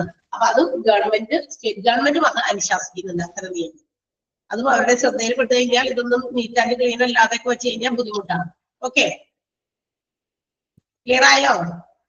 സോ ഇത്രയുമാണ് നമ്മളുടെ സെക്ഷൻസ്. 11 തുടങ്ങി 20 വരെയുള്ള സെക്ഷൻസ് ആണ് നമ്മൾ പറഞ്ഞത്. ഏതൊക്കെയാണ് അപ്പൊ സെക്ഷൻ പറഞ്ഞത്? സെക്ഷൻ 11 എന്തായിരുന്നു? ക്ലെൻലിനെസ് അല്ലെ, വൃത്തി. അതാണ് സെക്ഷൻ 11 നമ്മൾ പറഞ്ഞത്. പിന്നെ സെക്ഷൻ 12 എന്തായിരുന്നു പറഞ്ഞ? Disposal of waste and influence ആണ് സെക്ഷൻ 12 പറയുന്നത്.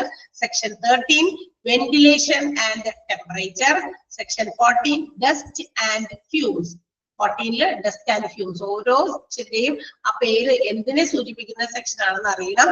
ആർട്ടിഫിഷ്യൽ ഹ്യൂമിഡിഫിക്കേഷൻ, ഹ്യൂമിഡിഫിക്കേഷൻ ആണ് സെക്ഷൻ 15 പറയുന്നത്. ഹ്യൂമിഡിഫിക്കേഷൻ, ആർട്ടിഫിഷ്യൽ ഹ്യൂമിഡിഫിക്കേഷൻ സെക്ഷൻ 15 പറയുന്നു. ഓവർ ക്രൗഡിങ് 16 ആണ്. ലൈറ്റിംഗ് സെക്ഷൻ 17 ആണ്. ഡ്രിങ്കിങ് വാട്ടർ 18 ആണ്. ലാട്രിൻസ് ആൻഡ് യൂറിനൽസ് 19 ആണ്. ആൻഡ് സ്പിറ്റൂൾസ് അത് 20 ആണ്. ക്ലിയർ ആയോ? ഇതിന്റെ ഉള്ളിലുള്ള നമുക്ക് വായിച്ചു നോക്കേണ്ടതുള്ളൂ. കാരണം വെച്ചാൽ സെക്ഷൻ എന്തായാലും മാറിപ്പോകാൻ പാടില്ല. സെക്ഷൻ അത് കൃത്യമായിട്ട് പറഞ്ഞേക്കുന്നതാ. അപ്പൊ 1 തുടങ്ങി 11 തുടങ്ങി 20 വരെയുള്ള ഇതിൽ ഏതെങ്കിലും ഒക്കെ നമ്പർ പറഞ്ഞാൽ പോരാട്ടോ. കാരണം ഫാക്ടറീസ് ആക്ട് 1948 ഇതിന് ഓരോന്നിനും വേണ്ടി ഓരോ സെക്ഷൻ ആണ്. അപ്പൊ സെക്ഷന്റെ എണ്ണവും ആ പറയുന്ന എന്തിനെ സംബന്ധിക്കുന്ന സെക്ഷൻ ആണെന്ന് മാറിപ്പോകാൻ പാടില്ല. മനസ്സിലായോ ഞാൻ പറയുന്നത്? സെക്ഷൻ 13 പറയുന്നു. ഓക്കെ, 20 തുടങ്ങി 11 തുടങ്ങി 20 വരെയുള്ള ഏത് വേണമെങ്കിലും ആയിക്കോട്ടെ, അത് അതിനകത്ത് പെടുന്നതല്ലേ ടീച്ചർ? അത് പറയാൻ പറ്റില്ല. സെക്ഷന് ഓരോന്നിനും ഓരോ സെക്ഷനിലാണ് സെക്ഷന്റെ നമ്പറിന് വളരെ ഇമ്പോർട്ടൻസ് ഉണ്ട്. പറഞ്ഞത് മനസ്സിലായോ? ക്ലിയർ ആയോ? ഉണ്ടെന്നില്ല എല്ലാരും? നിങ്ങളോട് പറഞ്ഞു ആ ഒരു സെക്ഷൻസ് മാത്രം പഠിച്ചാൽ മതി. സെക്ഷനിൽ എന്ത് വരുന്നു എന്ന് മാത്രം പഠിച്ചാൽ മതി. അതിന്റെ ഉള്ളിലൊക്കെ നമ്മൾ അറിഞ്ഞിരിക്കണം ഇങ്ങനത്തെ കാര്യങ്ങളൊക്കെയാണ്. അതെന്തിനാ? ഫാക്ടറീസിൽ വർക്ക് ചെയ്യുന്ന എംപ്ലോയീസ് ഹെൽത്തി ആയിരിക്കാൻ, അല്ലെങ്കിൽ അവരുടെ ആരോഗ്യത്തിന് കൊട്ടം തട്ടാതിരിക്കാൻ, അവരുടെ ആരോഗ്യത്തിന് എന്തെങ്കിലും സംഭവിച്ചാൽ പറയുന്നുണ്ട്. അടുത്ത ടോപ്പിക് അതാണ്, importance of employee health at work place. ജോലി സ്ഥലത്ത് എംപ്ലോയീസിന്റെ ആരോഗ്യത്തിന്റെ എന്താ പറയാ പ്രാധാന്യം എന്താണെന്നാണ്. ഇൻഡസ്ട്രിയൽ ഹെൽത്ത് അല്ലെങ്കിൽ എംപ്ലോയി ഹെൽത്ത് എന്ന് പറയുന്നത് ഇറ്റ്സ് ആൻ ഇമ്പോർട്ടന്റ് തിങ്. വളരെ ഇമ്പോർട്ടന്റ് ആയിട്ടുള്ള കാര്യമാണ്. ഇൻഡസ്ട്രിയൽ ഹെൽത്ത് എന്ന് പറയുന്നത് എംപ്ലോയീസിന്റെ ഹെൽത്ത് ആണ്. എംപ്ലോയീസ് ആരോഗ്യവാന്മാരും ആരോഗ്യവതകളും ആണെങ്കിൽ മാത്രമാണ് ആ ഓർഗനൈസേഷന്റെ ഹെൽത്ത് നല്ലതാകുള്ളൂ. ഓക്കെ, അതല്ലെങ്കിൽ it will lead to decreased output. അല്ലെങ്കിൽ എന്ത് സംഭവിക്കും? എംപ്ലോയീസ് ഒക്കെ ഈ ഹെൽത്ത് ആണ്, എല്ലാവർക്കും രോഗം വയ്യായിക ഒക്കെ വന്നു. അപ്പൊ അവിടെ നല്ല രീതിയിലുള്ള ഒരു ഔട്ട്പുട്ട് കിട്ടില്ല. നോക്കിയപ്പോ എല്ലാവരും ഒരുമിച്ച് ചുമ പനി എന്നൊക്കെ പറഞ്ഞിട്ട് ക്ലാസ്സിൽ പോയി അയ്യോ നമുക്ക് ആ ക്ലാസ് എടുക്കാൻ പറ്റില്ല, അവിടെ ടീച്ചേഴ്സ് ഒന്നും അവൈലബിൾ അല്ല. കണ്ടോ, ഇന്നത്തെ ഔട്ട്പുട്ട് മാറി. പ്രൊഡക്ടിവിറ്റി ഇല്ല. ഇന്ന് വെറുതെ ജോലി ചെയ്യാൻ വേണ്ടി ഓപ്പൺ ആക്കി വെച്ചു, പക്ഷെ ക്ലാസ്സുകൾ മര്യാദയ്ക്ക് നടത്തില്ല. അങ്ങനെയൊക്കെ ആവൂലേ? അതുപോലെ തന്നെ ഭയങ്കരമായ എക്സസീവ് ഹസാർഡസ് ആക്ഷൻസ്, അപകടത്തിന്റെ കുറെ കാര്യങ്ങൾ വരാൻ സാധ്യതയുണ്ട്. എംപ്ലോയീസ് ഹെൽത്തി അല്ല എങ്കിൽ പിന്നെ എക്സ്ട്രാ ലീവ് എടുക്കാൻ സാധ്യതയുണ്ട്. ലീവുകൾ കൂടുതലാകാൻ സാധ്യതയുണ്ട്. മാത്രമല്ല പലതരത്തിലുള്ള രോഗങ്ങളും ഒക്കെ വരാൻ സാധ്യതയുണ്ട്. അപ്പൊ എംപ്ലോയീസിന്റെ ഹെൽത്ത് എന്ന് പറയുന്നത് ഇറ്റ്സ് ആൻ ഇമ്പോർട്ടന്റ് തിങ്. വളരെ ഇമ്പോർട്ടന്റ് ആയിട്ടുള്ള കാര്യമാണ്. Employees those who are free from illness. നമ്മളിപ്പോ ഒരു രോഗമൊന്നും ഇല്ല എങ്കിൽ എന്താണ് ഫ്രീ ഒരു കംപ്ലീറ്റ് ഔട്ട്പുട്ട്, ഒരു നല്ല റിസൾട്ട് നമുക്ക് ഉണ്ടാക്കി കൊടുക്കാൻ സാധിക്കും ഓർഗനൈസേഷന് വേണ്ടി അല്ലെങ്കിൽ ഫാക്ടറിക്ക് വേണ്ടി. കാരണം എംപ്ലോയീസ് എല്ലാം വെൽ ഹെൽത്തി ആണ്. അപ്പൊ എന്താണ്? നല്ല ഔട്ട്പുട്ട് തരും. കാരണം വളരെ എനർജറ്റിക് ആയിട്ട് പങ്ക്ച്വൽ ആയിട്ട് എല്ലാ ജോലിയും ചെയ്യും അല്ലെ? അപ്പോൾ കൂടുതൽ പ്രോഫിറ്റ് ഔട്ട്പുട്ട് കൊണ്ടുവരും. അതുപോലെ കൂടുതൽ പ്രോഫിറ്റ് ഉണ്ടാക്കാൻ സാധിക്കും. And also greater security awareness. എല്ലാവരും വളരെ സെക്യൂർഡ് ആയിട്ടുള്ള ഒരു ഫീലിംഗ്, ഒരു ബോധം ആളുകളുടെ മനസ്സിലുണ്ടാകും. കാരണം എന്താ? നമ്മൾ ഇവിടെ എംപ്ലോയീസിന്റെ ഹെൽത്തിന് പ്രാധാന്യം കൊടുത്ത് ഓരോ കാര്യങ്ങളും ചെയ്യുമ്പോൾ അവർക്കൊരു ഫീലിംഗ്, എനിക്ക് ഇന്ന രോഗം വരില്ല. കാരണം ആ രീതിയിൽ നമുക്കിവിടെ അതിനുള്ള സൗകര്യം ഫാക്ടറിയിൽ ഒരുക്കി തന്നിട്ടുണ്ട്, അല്ലെങ്കിൽ ഓർഗനൈസേഷൻ ഒരുക്കി തന്നിട്ടുണ്ട്. So I will be free from fight of some type of awareness. ഇങ്ങനെ എന്തെങ്കിലും രോഗം വന്നാലോ, അയ്യോ ഈ ജോലിയല്ലേ ചെയ്യണേ, അപ്പൊ എനിക്കൊരു പേടി, ആ ഒരു എന്താ പറയാ ഫീലിംഗ് മനസ്സിലുണ്ടായി കഴിയുമ്പോൾ നമ്മൾ എന്താ പറയാ അതനുസരിച്ച് ജോലി ചെയ്യുള്ളൂ. പക്ഷെ ഇവിടെ എംപ്ലോയീസ് ഹെൽത്തി ആണ് എന്ന് ഉറപ്പുവരുത്തി കഴിഞ്ഞാൽ അവിടെ ഈ പറയുന്ന കാര്യങ്ങൾക്കൊന്നും ഒരു പരിഗണനയും ഇല്ല. എല്ലാവരും കൃത്യമായിട്ട് ജോലി ചെയ്തോളും, നല്ല ഔട്ട്പുട്ട് ഉണ്ടാക്കാം, എല്ലാവരും നല്ലൊരു റിസൾട്ട് കൊണ്ടുവരും. Healthy employees also remains happy and self confident. എല്ലാവരും ഹെൽത്തി ആണെങ്കിൽ അവരുടെ സെൽഫ് കോൺഫിഡൻസ് വർദ്ധിക്കും, അവർ ഹാപ്പി ഉള്ളവരാകും. അത് എന്ന് പറയുന്നത് ഓർഗനൈസേഷനെ സംബന്ധിച്ച് വലിയൊരു നേട്ടം തന്നെയാണ്. അപ്പൊ ഹെൽത്തി ആയിട്ടുള്ള എംപ്ലോയീസ് ഓർഗനൈസേഷന് വലിയൊരു അഡ്വാൻറ്റേജ് ആണ്.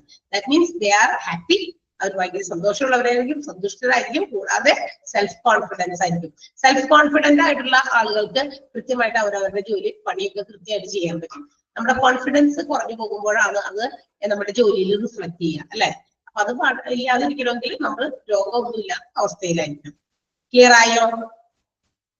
ഇമ്പോർട്ടൻസിൽ ഒന്നാമത്തെ മനസ്സിലായോ? മനസ്സിലായോ?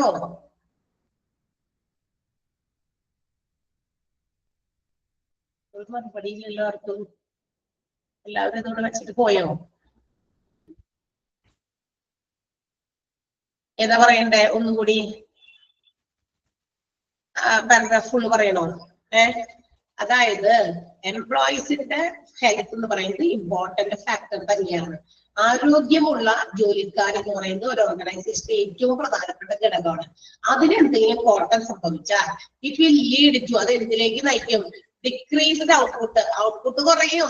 ഞാനിപ്പോ രോഗിയായിട്ട് ഇവിടെ ഇരിക്കുകയാണ്, എനിക്ക് ഈ പറയുന്ന പോലെ കൃത്യമായിട്ട് കാര്യങ്ങൾ നിങ്ങളിലേക്ക് കമ്മ്യൂണിക്കേറ്റ് ചെയ്യാൻ പറ്റില്ല, അവിടെ ഔട്ട്പുട്ട് കുറയാണ് ചെയ്യുക. അതുപോലെ തന്നെ മറ്റു തരത്തിലുള്ള അപകടം നിറഞ്ഞ എക്സസീവ് ഹസാർഡസ് ആക്ഷൻസ്, അപകട സാധ്യതകളൊക്കെ കൂടുതലാണ്. രോഗമായിരിക്കുന്ന ആളുകള് എംപ്ലോയീസ് പല ചെയ്യുന്നത് ചിലപ്പോ അവര് ചെയ്യുമ്പോ പല രീതിയിലും അവര് ഉദ്ദേശിച്ച രീതിയിൽ കറക്റ്റ് ആയിട്ട് ചെയ്യാൻ പറ്റില്ല, അങ്ങനെയുള്ള അപകട സാധ്യതകള്, പിന്നെ എക്സ്ട്രാ ലീവുകൾ എടുക്കാനുള്ള സാധ്യതകൾ, ഇതൊക്കെ വർദ്ധിക്കുന്നത് എംപ്ലോയീസ് ഹെൽത്തി അല്ലാതാകുമ്പോഴും. ഓർഗനൈസേഷന്റെ ഹെൽത്ത് എന്ന് പറയുന്നത് ഒരു ഹെൽത്തി എംപ്ലോയിയുടെ ടീമാണ് വേണ്ടത്. അങ്ങനെ വരുമ്പോൾ they will be punctual. അവരെന്തായിരിക്കും? പങ്ക്ച്വൽ ആയിരിക്കും, കൃത്യമായിട്ട് വരും. വൈകുന്നതൊക്കെ എപ്പോഴാ? ഒരു അൺഹെൽത്തി ആയിട്ടുള്ള ഒരു മൈൻഡ് ഹെൽത്തി അല്ല, ശരീരവും ഹെൽത്തി അല്ല, ഇങ്ങനെയൊക്കെ വരുമ്പോഴാണ് പങ്ക്ച്വൽ അല്ലാതെ വരുന്നത്. അതുപോലെ നല്ല റിസൾട്ട് കൊണ്ടുവരും. മനസ്സിലായോ?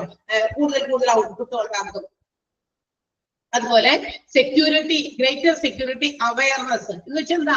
നമുക്ക് സ്വന്തമായിട്ടുള്ളൊരു ബോധ്യമാണ്, എനിക്ക് അസുഖം ബാധിക്കില്ല, കാരണം എനിക്ക് ഇന്ന അസുഖം വരാൻ സാധ്യതയുള്ളതിനെ ഒരു പരിധി വരെ ഓർഗനൈസേഷൻ എന്ത് ചെയ്തിട്ടുണ്ട്? അത് തടയാനുള്ള അല്ലെങ്കിൽ അത്തരം രോഗങ്ങൾ വരാതിരിക്കാനുള്ള മെഷേഴ്സ് ഓർഗനൈസേഷൻ എടുത്തിട്ടുണ്ട്. നേരത്തെ മുകളിൽ നമ്മൾ പറഞ്ഞില്ലേ, ക്ലീൻ ആക്കി വെക്കുക, ലാട്രിൻസും അതുപോലെ യൂറിൻസ് ഒക്കെ നീക്കാതെ ക്ലീൻ ആക്കുക, ആവശ്യത്തിന് വേണം, ഡ്രിങ്കിങ് വാട്ടർ ആവശ്യത്തിന് പോയിന്റുകളിൽ വേണം, ഇതൊക്കെ നമ്മൾ പറഞ്ഞു. ഇതെല്ലാം പാലിച്ചാൽ എംപ്ലോയീസ് ഹെൽത്തി ആയിരിക്കും. എംപ്ലോയീസ് ഹെൽത്തി ആയാൽ അവരുടെ ഔട്ട്പുട്ട് വർദ്ധിക്കും, ഓർഗനൈസേഷന്റെ ഡെവലപ്മെന്റ് ഉണ്ടാകും പല രീതിയിലും. ഓക്കെ, അതെന്ന് പറയുന്നത് ഒരു ഓർഗനൈസേഷന്റെ വലിയ നേട്ടമാണ്. ഇതിന്റെ ഓർഗനൈസേഷനിലെ ഓരോ എംപ്ലോയീസിന്റെ ഹെൽത്ത് എന്ന് പറയുന്നത്, ഹെൽത്തി എംപ്ലോയീസ് എന്ന് പറയുന്നത് ഓർഗനൈസേഷന്റെ വലിയ നേട്ടമായിരിക്കും. ക്ലിയർ ആയോ? മനസ്സിലായോ? ഫസ്റ്റ് പോയിന്റ് ഒന്ന് അണ്ടർലൈൻ ചെയ്യണേ. അണ്ടർലൈൻ ചെയ്യേണ്ടത് ആ സെന്റൻസുകളിൽ ഫുള്ളും നമുക്ക് അണ്ടർലൈൻ ചെയ്യാൻ തന്നെ ഉള്ളതാണ്. 3 സെന്റൻസ് ഉണ്ട് വലുതായിട്ട്, ആ 3 സെന്റൻസ് ഒന്ന് അണ്ടർലൈൻ ചെയ്തിട്ടുണ്ട്. ദാറ്റ് മീൻസ് ആ പാരഗ്രാഫ് അങ്ങനെ തന്നെ. ഇൻഡസ്ട്രിയൽ ഹെൽത്തിന്റെ ഇമ്പോർട്ടൻസിൽ ഒന്നാമത്തെ. രണ്ടാമത്തത്, അടുത്തത് എന്താ? Organisational expense also increases. അടുത്തത് എന്ത് പറ്റും? ഡിക്രീസസ്. ഇനി എംപ്ലോയി ഹെൽത്തി ആണെങ്കിൽ ഉണ്ടല്ല, ആ ഓർഗനൈസേഷന്റെ പലതരത്തിലുള്ള ചെലവുകൾ നമുക്ക് കുറയ്ക്കാൻ പറ്റും. എംപ്ലോയി ഹെൽത്തി ആണെങ്കിൽ അതെങ്ങനെയാണ്? അതിങ്ങനെ ചെലവ് കുറയ്ക്കാൻ പറ്റും എന്ന് പറയുന്നത്, ഇപ്പൊ എംപ്ലോയീസ് ഹെൽത്തി ആണെങ്കിൽ അവര് എന്ത് പറയാ, പലതരത്തിലുള്ള, നേരത്തെ പറഞ്ഞല്ലോ, ഹെൽത്തി അല്ല എങ്കിൽ പലതരത്തിലുള്ള അപകടങ്ങൾ ഉണ്ടാകാൻ സാധ്യതയുണ്ട്, ഇഞ്ചുറീസ് ഉണ്ടാകാൻ സാധ്യതയുണ്ട്. അതേസമയം എല്ലാവരും ഹെൽത്തി ആണെങ്കിലും, പ്രൊഫഷണൽസ് ഇവിടെ ഹെൽത്തി എന്നാണ് കേട്ടാ, ആ ഇൻഡസ്ട്രി എന്ന് പറയുന്നത് തന്നെ വളരെയധികം ഹെൽത്തിയാണ്.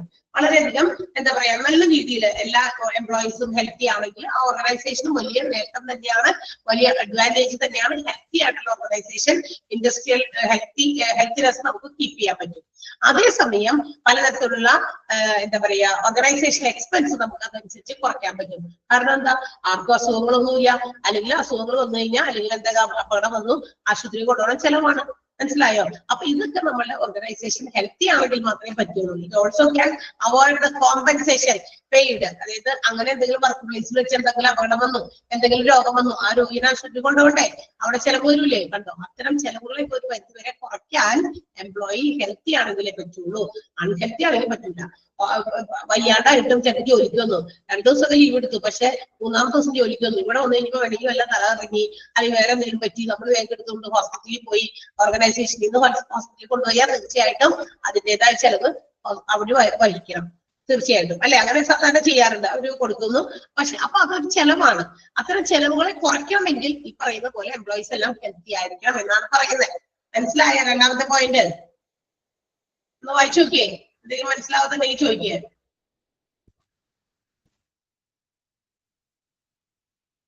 പിള്ളേര് വളരെ കുറവാണ്. നിങ്ങൾ എന്നെ പറയാ മനസ്സിലായെങ്കിലും ഇല്ലെങ്കിലും ഒക്കെ പറയാ, എന്നാലും എനിക്ക് എന്റെ ബാക്കി ഭാഗത്തോട്ട് മൂവ് ചെയ്യാൻ പറ്റുള്ളൂ.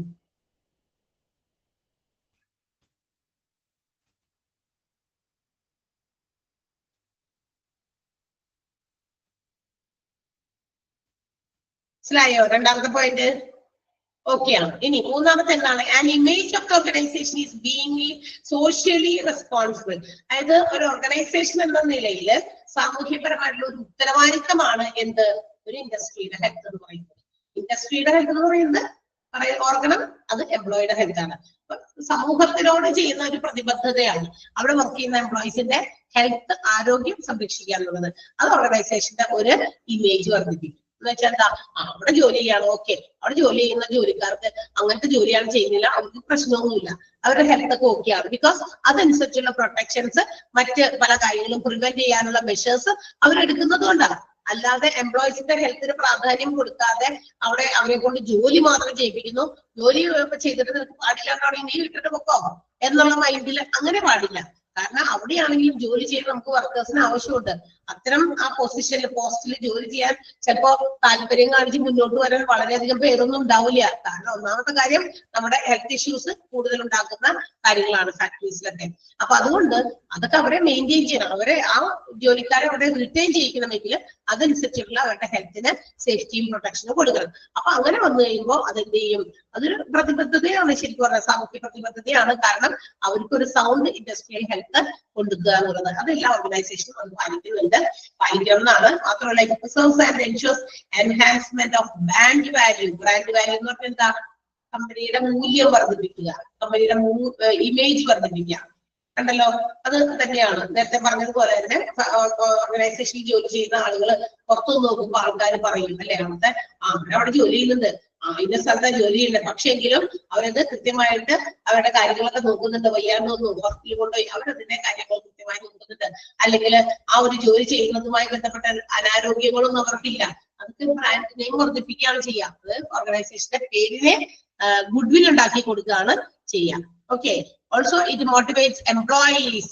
എംപ്ലോയീസിനെ മോട്ടിവേഷൻ കൊടുക്കുന്നു. ഈ പറയുന്ന അവരുടെ സേഫ്റ്റി, അവരുടെ ഹെൽത്തിന് നമ്മൾ പ്രൊട്ടക്ഷൻ കൊടുക്കുമ്പോൾ അവർ തിരിച്ചിങ്ങോട്ട് നിന്നേരും ഒരു commitment, extra commitment towards the organisation.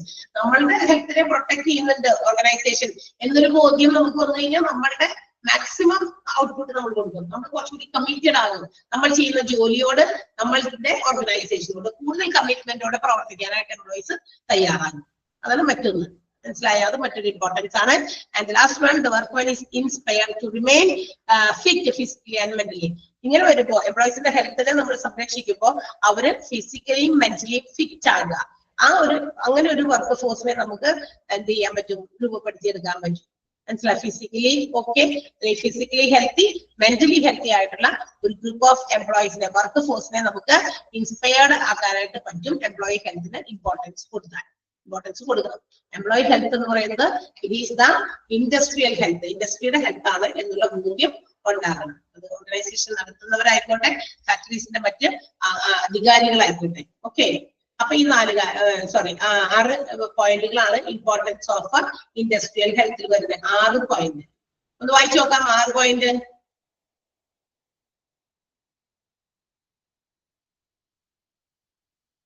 വായിച്ചു നോക്കാം.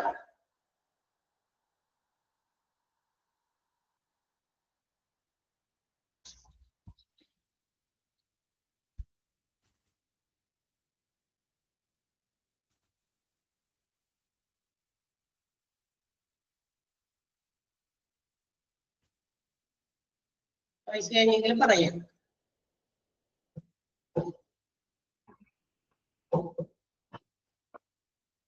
നിങ്ങൾക്ക് തരുന്ന മോക്ക് ടെസ്റ്റുകളുടെ ക്വസ്റ്റ്യൻസ് പിന്നെ അണ്ടർലൈൻ ചെയ്യാൻ ടീച്ചേഴ്സ് പറയുന്ന ഭാഗങ്ങൾ ഒക്കെ കൂടുതൽ കോൺസെൻട്രേറ്റ് ചെയ്ത് പഠിക്കാട്ടാ. ഇപ്പൊ അധികം ദിവസങ്ങളൊന്നും ഉണ്ടാവില്ല എക്സാമിന്.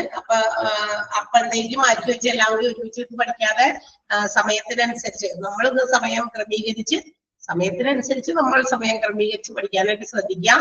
ഏതായാലും നമ്മളൊരു എഫേർട്ട് എടുത്തതാണല്ലോ പഠിക്കാനും അതിൽ പഠിച്ച് അതിന്റെ സർട്ടിഫിക്കറ്റ്സ് കരസ്ഥമാക്കണമെന്നും എന്നുള്ള ഒരു ബോധ്യം നമുക്ക് ഉണ്ടെങ്കിൽ തീർച്ചയായിട്ടും അതിനോടുള്ള ഒരു എന്താ പറയാ കുറച്ച് അതിനോടുള്ള ഒരു ബാധ്യത നമ്മൾ കാണിക്കുക. നമ്മൾ ചെയ്ത് തീർക്കണം, അതിന്റെ റെസ്പോൺസിബിലിറ്റി ആണ് എന്നുള്ള രീതിയിൽ തന്നെ പഠിക്കാം. അല്ലാതെ വെറുതെ നമ്മൾ അലക്ഷ്യമായിട്ട് പഠിച്ചിട്ട് കാര്യമില്ല. ഓക്കെ, മനസ്സിലായോ എല്ലാവർക്കും? ഓക്കെ, അപ്പൊ സെക്ഷൻസ് കുറച്ച് ഫാക്ടറീസ് ആക്ട് 1948 കുറച്ച് സെക്ഷൻസും ഇമ്പോർട്ടൻസ് ഓഫ് എംപ്ലോയി ഹെൽത്തിന്റെ പ്രാധാന്യം, എന്തിനാണ് എംപ്ലോയീസിനെ ഹെൽത്തി ആക്കേണ്ടത് എന്നുള്ളതിന്റെയൊക്കെ പ്രാധാന്യമാണ് നമ്മളിപ്പോ പറഞ്ഞത്. ഇനി നിങ്ങൾക്ക് ടീച്ചർ എന്താ പറയാ മിലു മിസ് ഇവിടെ കുറച്ച് ഭാഗങ്ങൾ എടുത്തിട്ടുണ്ടായിരിക്കും. എംപ്ലോയി സേഫ്റ്റി എന്ന് പറയുന്ന ഒരു ഭാഗം എടുത്തോണ്ടിരിക്കുകയല്ലേ? ആണോ? യെസ്. മിസ് എവിടെ വരെ എടുത്തു ഏകദേശം? ഈ സ്റ്റാറ്റ്യൂട്ടറി പ്രൊവിഷൻസ് തുടങ്ങിയോ? സ്റ്റാറ്റ്യൂട്ടറി പ്രൊവിഷൻസ് തുടങ്ങിയോ? അവിടെ തുടങ്ങി വീണ്ടും നമ്മൾ നേരത്തെ എംപ്ലോയീസിന്റെ ഹെൽത്തിനെ സംബന്ധിക്കുന്ന ചില കാര്യങ്ങൾ പറഞ്ഞതുപോലെ എംപ്ലോയിയുടെ സേഫ്റ്റിയെ സംബന്ധിക്കുന്ന കുറച്ച് കാര്യങ്ങളാണ്. നേരത്തെ ഹെൽത്ത് ആണല്ലോ, ആരോഗ്യം സംബന്ധിച്ചിട്ടുള്ളത്. അതിനാണ് ക്ലീൻലിനെസ്, പിന്നെ ഡസ്റ്റ് ആൻഡ് ഫ്യൂം ഫ്രീ ആയിട്ടുള്ളത്, പിന്നെ എന്താ പറയാ മറ്റേ ഇൻഫ്ലുവൻസിൽ നിന്നൊക്കെ ഇതാക്കുക, അങ്ങനെ പിന്നെ ഡ്രിങ്കിങ് വാട്ടർ, അതൊക്കെ അവരുടെ ഹെൽത്തിനെ സംബന്ധിക്കുന്നതാണെങ്കിൽ ഇവിടെ പറയുന്ന അടുത്ത സ്റ്റാറ്റ്യൂട്ടറി പ്രൊവിഷൻസ് സേഫ്റ്റി, അതായത് അവരുടെ സുരക്ഷിതത്വവുമായിട്ട് ബന്ധപ്പെട്ടിട്ടുള്ള കുറെ കാര്യങ്ങളാണ് ഈ ഒരു ആക്ടുകളിൽ പറയുന്നത്. 1948 ഫാക്ടറീസ് ആക്ടില് 21 മുതലുള്ള ആക്ടുകൾ പറയുന്നത് കേട്ടോ. അപ്പൊ 21 മുതൽ എത്ര ആക്ട് ഉണ്ട്? 37 ആണോ? 39. ഓക്കെ, 41 വരെ ആക്ട്സ് ഉണ്ട്. അപ്പൊ ടീച്ചർ അത് എന്താ പറയാ ആക്ടുകൾ എന്തായാലും ടീച്ചർ എടുത്ത് തുടങ്ങിയതാണ്. ടീച്ചർ അത് കംപ്ലീറ്റ് ചെയ്തോളൂ. ഓക്കെ, ടീച്ചർക്ക് ഓൾറെഡി 2 അവർ ഉണ്ട്. അതിൽ ഇന്ന് ടീച്ചറിന്റെ അവർ ആയിരുന്നു, പക്ഷെ നാളത്തേക്ക് ഞാനത് എക്സ്ചേഞ്ച് ചെയ്തതാണ്. നാളെ ടീച്ചർ എടുത്തോളാന്ന് പറഞ്ഞിരുന്നു, ഞാൻ എടുത്തെന്ന് മാത്രമേ ഉള്ളൂ. ഓക്കെ, പിന്നെ മാത്രമല്ല ടീച്ചർക്ക് 2 അവർ ഉണ്ടല്ലോ അല്ലെ? ആണോ? അടുത്ത ഭാഗത്ത് വേണമെങ്കിൽ ഞാൻ കുറച്ച് പറയാം. എനിക്ക് ഇനി ഇത്തിരി സമയം കൂടി ഉണ്ട്. ടീച്ചർ അത് എടുക്കണമെങ്കിൽ 2ാമത് ടീച്ചർ എടുത്തിട്ട് അപ്പൊ കൂടി കുറച്ച് നേരം കൂടി മനസ്സിലാവുമല്ലോ. ഓക്കെ, ഇതിന്റെ ലാസ്റ്റ് പാർട്ട് ഉണ്ട് ഇമ്പോർട്ടൻസ് ഓഫ് എംപ്ലോയി സേഫ്റ്റി. നേരത്തെ നമ്മൾ ഇമ്പോർട്ടൻസ് ഓഫ് എംപ്ലോയി ഹെൽത്ത് പറഞ്ഞില്ലേ? എംപ്ലോയിയുടെ ആരോഗ്യത്തിന്റെ പ്രാധാന്യം പറഞ്ഞതുപോലെ തന്നെ എംപ്ലോയിയുടെ സുരക്ഷിതത്വത്തിന്റെ പ്രാധാന്യം.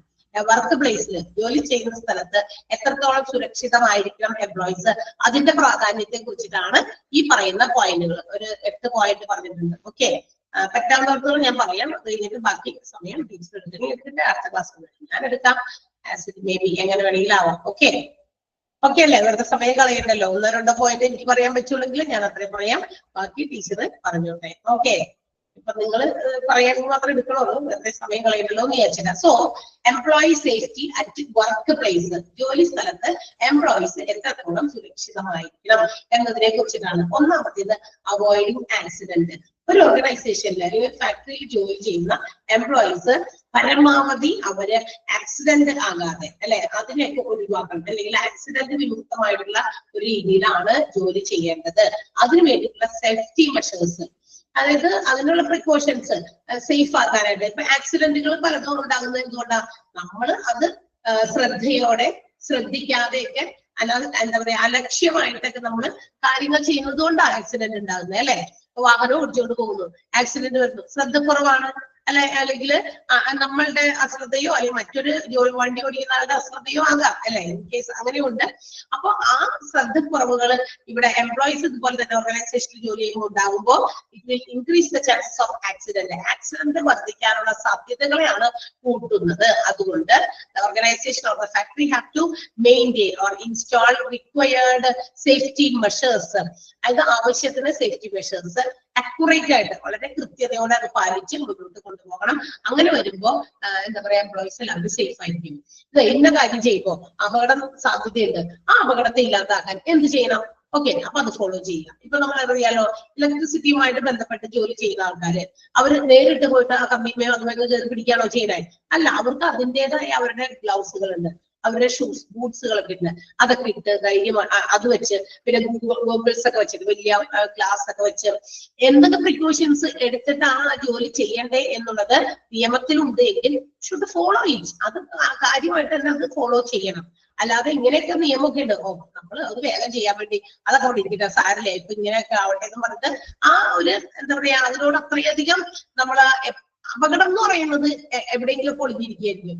അത് ചിലപ്പോ നമ്മളുടെ ഭാഗ്യക്കേട് കൊണ്ടും നിർഭാഗ്യം അല്ല ഭാഗ്യം കൊണ്ടും ഭാഗ്യക്കേട് കൊണ്ടും ഉണ്ടാകുകയും ചെയ്യും, ഇല്ലാതിരിക്കുകയും ചെയ്യാം. ചിലപ്പോ ഒരു പ്രാവശ്യം ഒരു ഏതെങ്കിലും രീതിയിൽ ഞാൻ അങ്ങനെ ചെയ്തപ്പോ ഓക്കെ ആയിരുന്നു, കുഴപ്പമില്ല എന്നുള്ള രീതിയിൽ അടുത്ത പ്രാവശ്യം ചെയ്യുമ്പോൾ ചിലപ്പോ അങ്ങനെ ആവണമെന്നില്ല. അപ്പൊ സേഫ്റ്റി മെഷേഴ്സ് എവിടെയൊക്കെ ഫോളോ ചെയ്തോ അതൊക്കെ കൃത്യമായി ഫോളോ ചെയ്താൽ it will lessen decrease the chances of ആക്സിഡന്റുകളുടെ എണ്ണം അല്ലെങ്കിൽ അതിന്റെ ആധിക്യം കുറയ്ക്കാനൊക്കെ സാധിക്കുമെന്നുള്ളതാണ്. അപ്പൊ അവോയ്ഡിങ് ആക്സിഡന്റ് ഒഴിവാക്കി കഴിഞ്ഞാൽ എംപ്ലോയി സേഫ് ആണ്. ക്ലിയർ ആണോ? ഒന്നാമത്തെ പോയിന്റ് ക്ലിയർ ആയോ? Industrial safety diminishes the chances of accident and it installs the required safety devices accurately and informs employees regarding the crucial safety aspect. അപ്പൊ സേഫ് ആയിട്ട് ഇന്ന കാര്യങ്ങളൊക്കെ കൈകാര്യം ചെയ്തോളണം, സേഫ് ആയിട്ട് വേണം ഇന്ന ജോലികളൊക്കെ നിങ്ങൾ ചെയ്യാൻ എന്നുള്ളത് കൃത്യമായിട്ട് എംപ്ലോയീസിനെ ബോധ്യപ്പെടുത്തുക വേണം. അങ്ങനെയാണെങ്കിൽ എല്ലാ എംപ്ലോയീസും സേഫ് ആണ്. ക്ലിയർ? ഒന്നാമത്തെ പോയിന്റ് മനസ്സിലായോ? മനസ്സിലായെങ്കിൽ ഞാൻ അടുത്ത പോയിന്റ് പറയാം. ക്ലിയർ ആണോ? Yes. Second point minimises cost. ഈ സേഫ്റ്റി മെഷേഴ്സ് കൃത്യമായി എടുക്കുകയാണെങ്കിൽ നമുക്ക് എന്ത് ചെയ്യാം? പലതരത്തിലുള്ള ആക്സിഡന്റ് കുറയ്ക്കാം. ആക്സിഡന്റുകൾ കുറച്ചു കഴിഞ്ഞാൽ അതുമായി ബന്ധപ്പെട്ട ചെലവ് കുറയ്ക്കാൻ പറ്റും.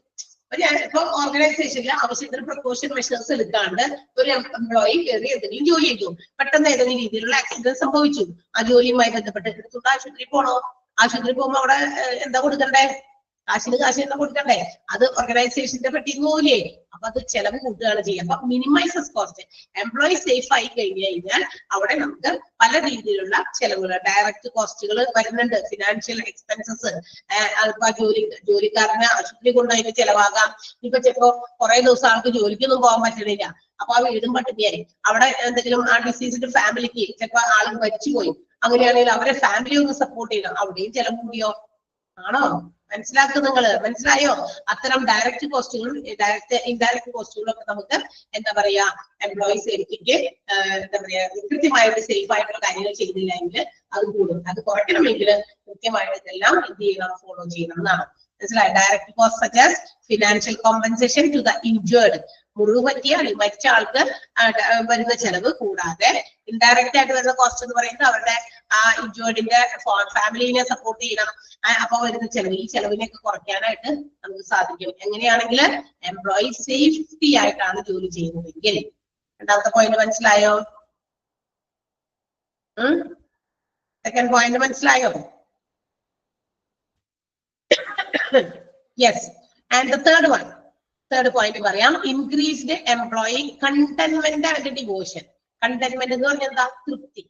കേട്ടാ, എംപ്ലോയീസിന് വളരെയധികം സംതൃപ്തി കിട്ടുന്നു, ഒത്തിരി സമർപ്പണ മനോഭാവം വരുന്നു, ഡിവോഷൻ. എന്നാൽ സ്വന്തമായിട്ട് അങ്ങോട്ട് മൊത്തം ആ ഇൻഡസ്ട്രിക്ക് വേണ്ടിയിട്ട് അല്ലെങ്കിൽ ഓർഗനൈസേഷന് വേണ്ടി അങ്ങോട്ട് സമർപ്പിക്കാൻ തയ്യാറാകുന്നു. അങ്ങനെയുള്ള എംപ്ലോയീസ്. എങ്ങനെയാണെങ്കിൽ എംപ്ലോയി സേഫ്റ്റി ആണെന്ന് ഉറപ്പ് വന്നാൽ, ഞാൻ ഈ ജോലി ചെയ്യുന്ന സ്ഥലത്ത് ഞാൻ സേഫ് ആണ്, സെക്യൂർഡ് ആണെന്നുള്ള ബോധ്യം എനിക്ക് വന്നാൽ എനിക്ക് എന്ത് തോന്നും? എന്റെ ഓർഗനൈസേഷനോട് എനിക്ക് കുറച്ചുകൂടി എന്താ പറയാ ഡിവോട്ടഡ് ആയിട്ട് അല്ലെ, കുറച്ചുകൂടി എന്താ പറയാ ഡെഡിക്കേറ്റഡ് ആയിട്ട് ജോലി ചെയ്യാൻ തോന്നും. അതോടൊപ്പം തന്നെ എനിക്ക് ഒത്തിരി തൃപ്തി തോന്നും, സംതൃപ്തി തോന്നും. ഓക്കെ, അതൊരു സെൻസ് ഓഫ് എന്താ പറയാ നമ്മുടെ മനസ്സിന്റെ ഉള്ളിൽ നിന്ന് വരുന്നതാണ്. അപ്പൊ സേഫ് ആണെങ്കിലേ ഉള്ളൂ. അല്ലെങ്കിൽ എന്താ, ഓരോ നിമിഷം നമുക്ക് പേടിയാ അടുത്ത എന്ത് സംഭവിക്കും, ഇത് നമുക്ക് എങ്ങനെ ചെയ്യാൻ പറ്റും? പേടിച്ച് ഇതൊക്കെ ചെയ്യുമ്പോൾ നമുക്ക് വല്ല സംതൃപ്തി കിട്ടും? ഒരു ജോലി ചെയ്യുമ്പോൾ നമ്മൾ പേടി ഉള്ളിൽ മുഴുവൻ ഭയം നിറച്ചു വെച്ചിട്ട് ഒരു ജോലി ചെയ്യുമ്പോൾ നമുക്ക് ഒരു സേഫ്റ്റി മെഷേഴ്സ് ഇല്ല. അങ്ങനെയൊക്കെ ചെയ്യുമ്പോൾ നമുക്ക് എപ്പോഴും ഒരു ഭയം മനസ്സിൽ കിടക്കും. അപ്പൊ നമ്മൾ ചെയ്യുന്ന ആ ഒരു സാധനത്തിന്റെ ഔട്ട്പുട്ട് നല്ല രീതിയിൽ പുറത്തു വരില്ല. അതാണ് ഉദ്ദേശിക്കുന്നത്. മനസ്സിലായോ? Expect their employees to bestow safe and secure work place. ഓരോ എംപ്ലോയീസും ആഗ്രഹിക്കുന്നത് അവരുടെ വർക്ക് പ്ലേസ് അവർക്ക് സെക്യൂർഡ് ആയിരിക്കണം, അവർക്ക് സേഫ് ആയിരിക്കണം എന്നാണ് ഓരോ എംപ്ലോയീസും. ഇത് ഇടിഞ്ഞു വീഴോ എന്നുള്ള ചിന്തയെ വെച്ചോണ്ട് ഞാൻ ഇവിടെ നിന്ന് പഠിപ്പിക്കാൻ പറ്റുമോ? പറ്റുമോ? പറ്റില്ല. അത് അപ്പൊ എനിക്ക് എപ്പോഴും ചിന്ത എന്താ, അയ്യോ ഇത് വീഴോ എന്ന് ചിന്തിച്ചോണ്ട് ഞാനിരിക്കും. അപ്പൊ എന്താണ്, പഠിപ്പിക്കുന്നതിലും കോൺസെൻട്രേഷൻ കിട്ടില്ല. അതാണ്. അപ്പൊ അങ്ങനെയുള്ള അറ്റ്മോസ്ഫിയർ, അങ്ങനെയുള്ള വർക്കിംഗ് കണ്ടീഷൻസ്, അവർ സേഫ് ആണെന്നുള്ള ബോധ്യം അത് ഓരോ എംപ്ലോയീസിനും കൊടുത്തു കഴിഞ്ഞാൽ they will be contented, സംതൃപ്തിയായി.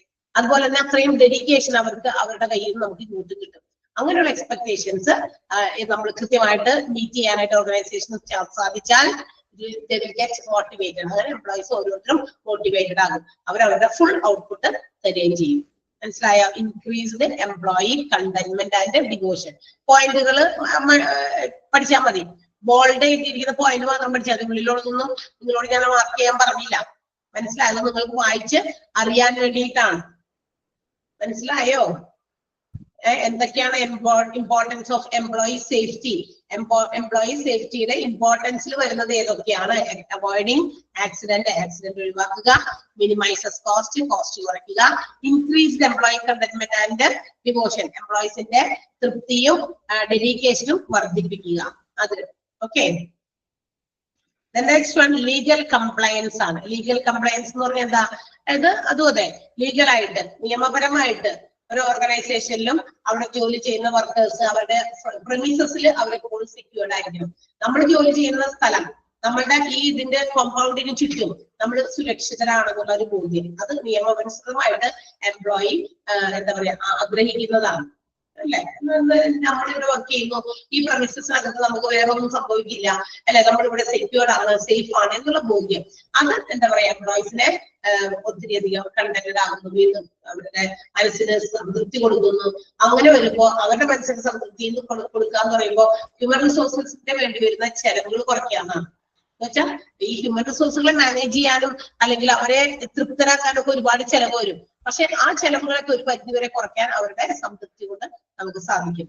അങ്ങനെ നമ്മളുടെ എന്താ പറയാ നിയമപരമായിട്ടുള്ള വശങ്ങൾക്ക് വേണ്ടിയിട്ടും എന്ത് ചെയ്യുന്ന എംപ്ലോയിയുടെ സേഫ്റ്റി വളരെ ഇമ്പോർട്ടന്റ് ആണ്.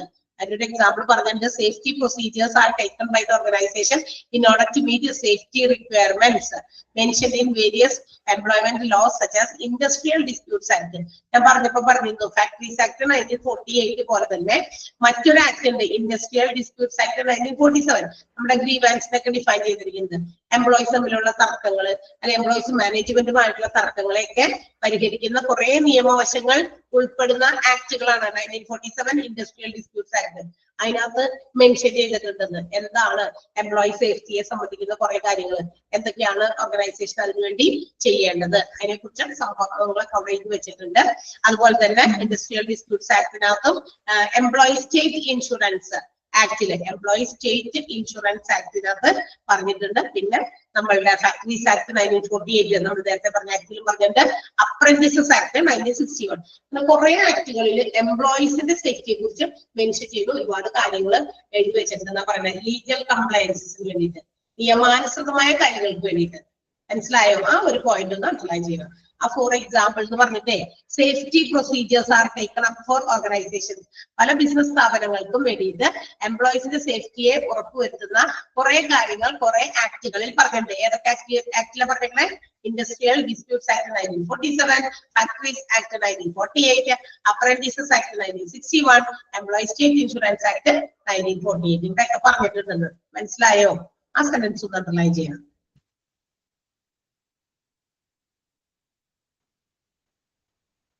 ക്ലിയർ ആയോ?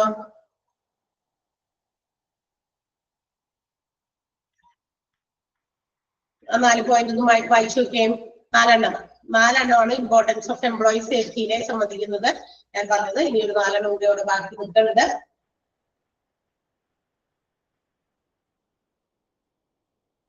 അതുകൊണ്ടെങ്കിൽ ഞാൻ തന്നെ അടുത്ത ക്ലാസ്സിലോ എപ്പോഴെങ്കിലും കയറി പറഞ്ഞ് എടുത്തു തരുന്നതായിരിക്കും. അതല്ലെങ്കിൽ മിസ് ആയിരിക്കും അത് ബാക്കിയുണ്ട്. ഓക്കെ, ക്ലിയർ അല്ലേ പറഞ്ഞതൊക്കെ? വളരെ കുറച്ച് പിള്ളേരേ ഉള്ളൂ. ആകെ 7 പേരാണ് ഇവിടെ ക്ലാസ്സിൽ ജോയിൻ ചെയ്തിരിക്കുന്നത്. ബാക്കി ഉള്ളവര് അല്ല 7 ഇല്ല 6 പേര് സ്പോൺസറിയാണ് ഇവിടെ പ്രസന്റ് ചെയ്തിരിക്കുന്നതാണ്. പിന്നെ ഞാനുമാണ്. ഓക്കെ ആണല്ലോ? അപ്പൊ ഇത്രയും വരെ നന്നായിട്ട് വായിച്ചു നോക്കുക. ഞാൻ പറഞ്ഞതുപോലെ എല്ലാ ടീച്ചേഴ്സും അടയാളപ്പെടുത്തി തരുന്ന ടെൻഡൻസ് കുറച്ച് കോൺസെൻട്രേറ്റ് ചെയ്ത് പഠിക്കുക. മോക്ക് ടെസ്റ്റുകളെല്ലാം തന്നെ നന്നായിട്ട് പഠിച്ചു.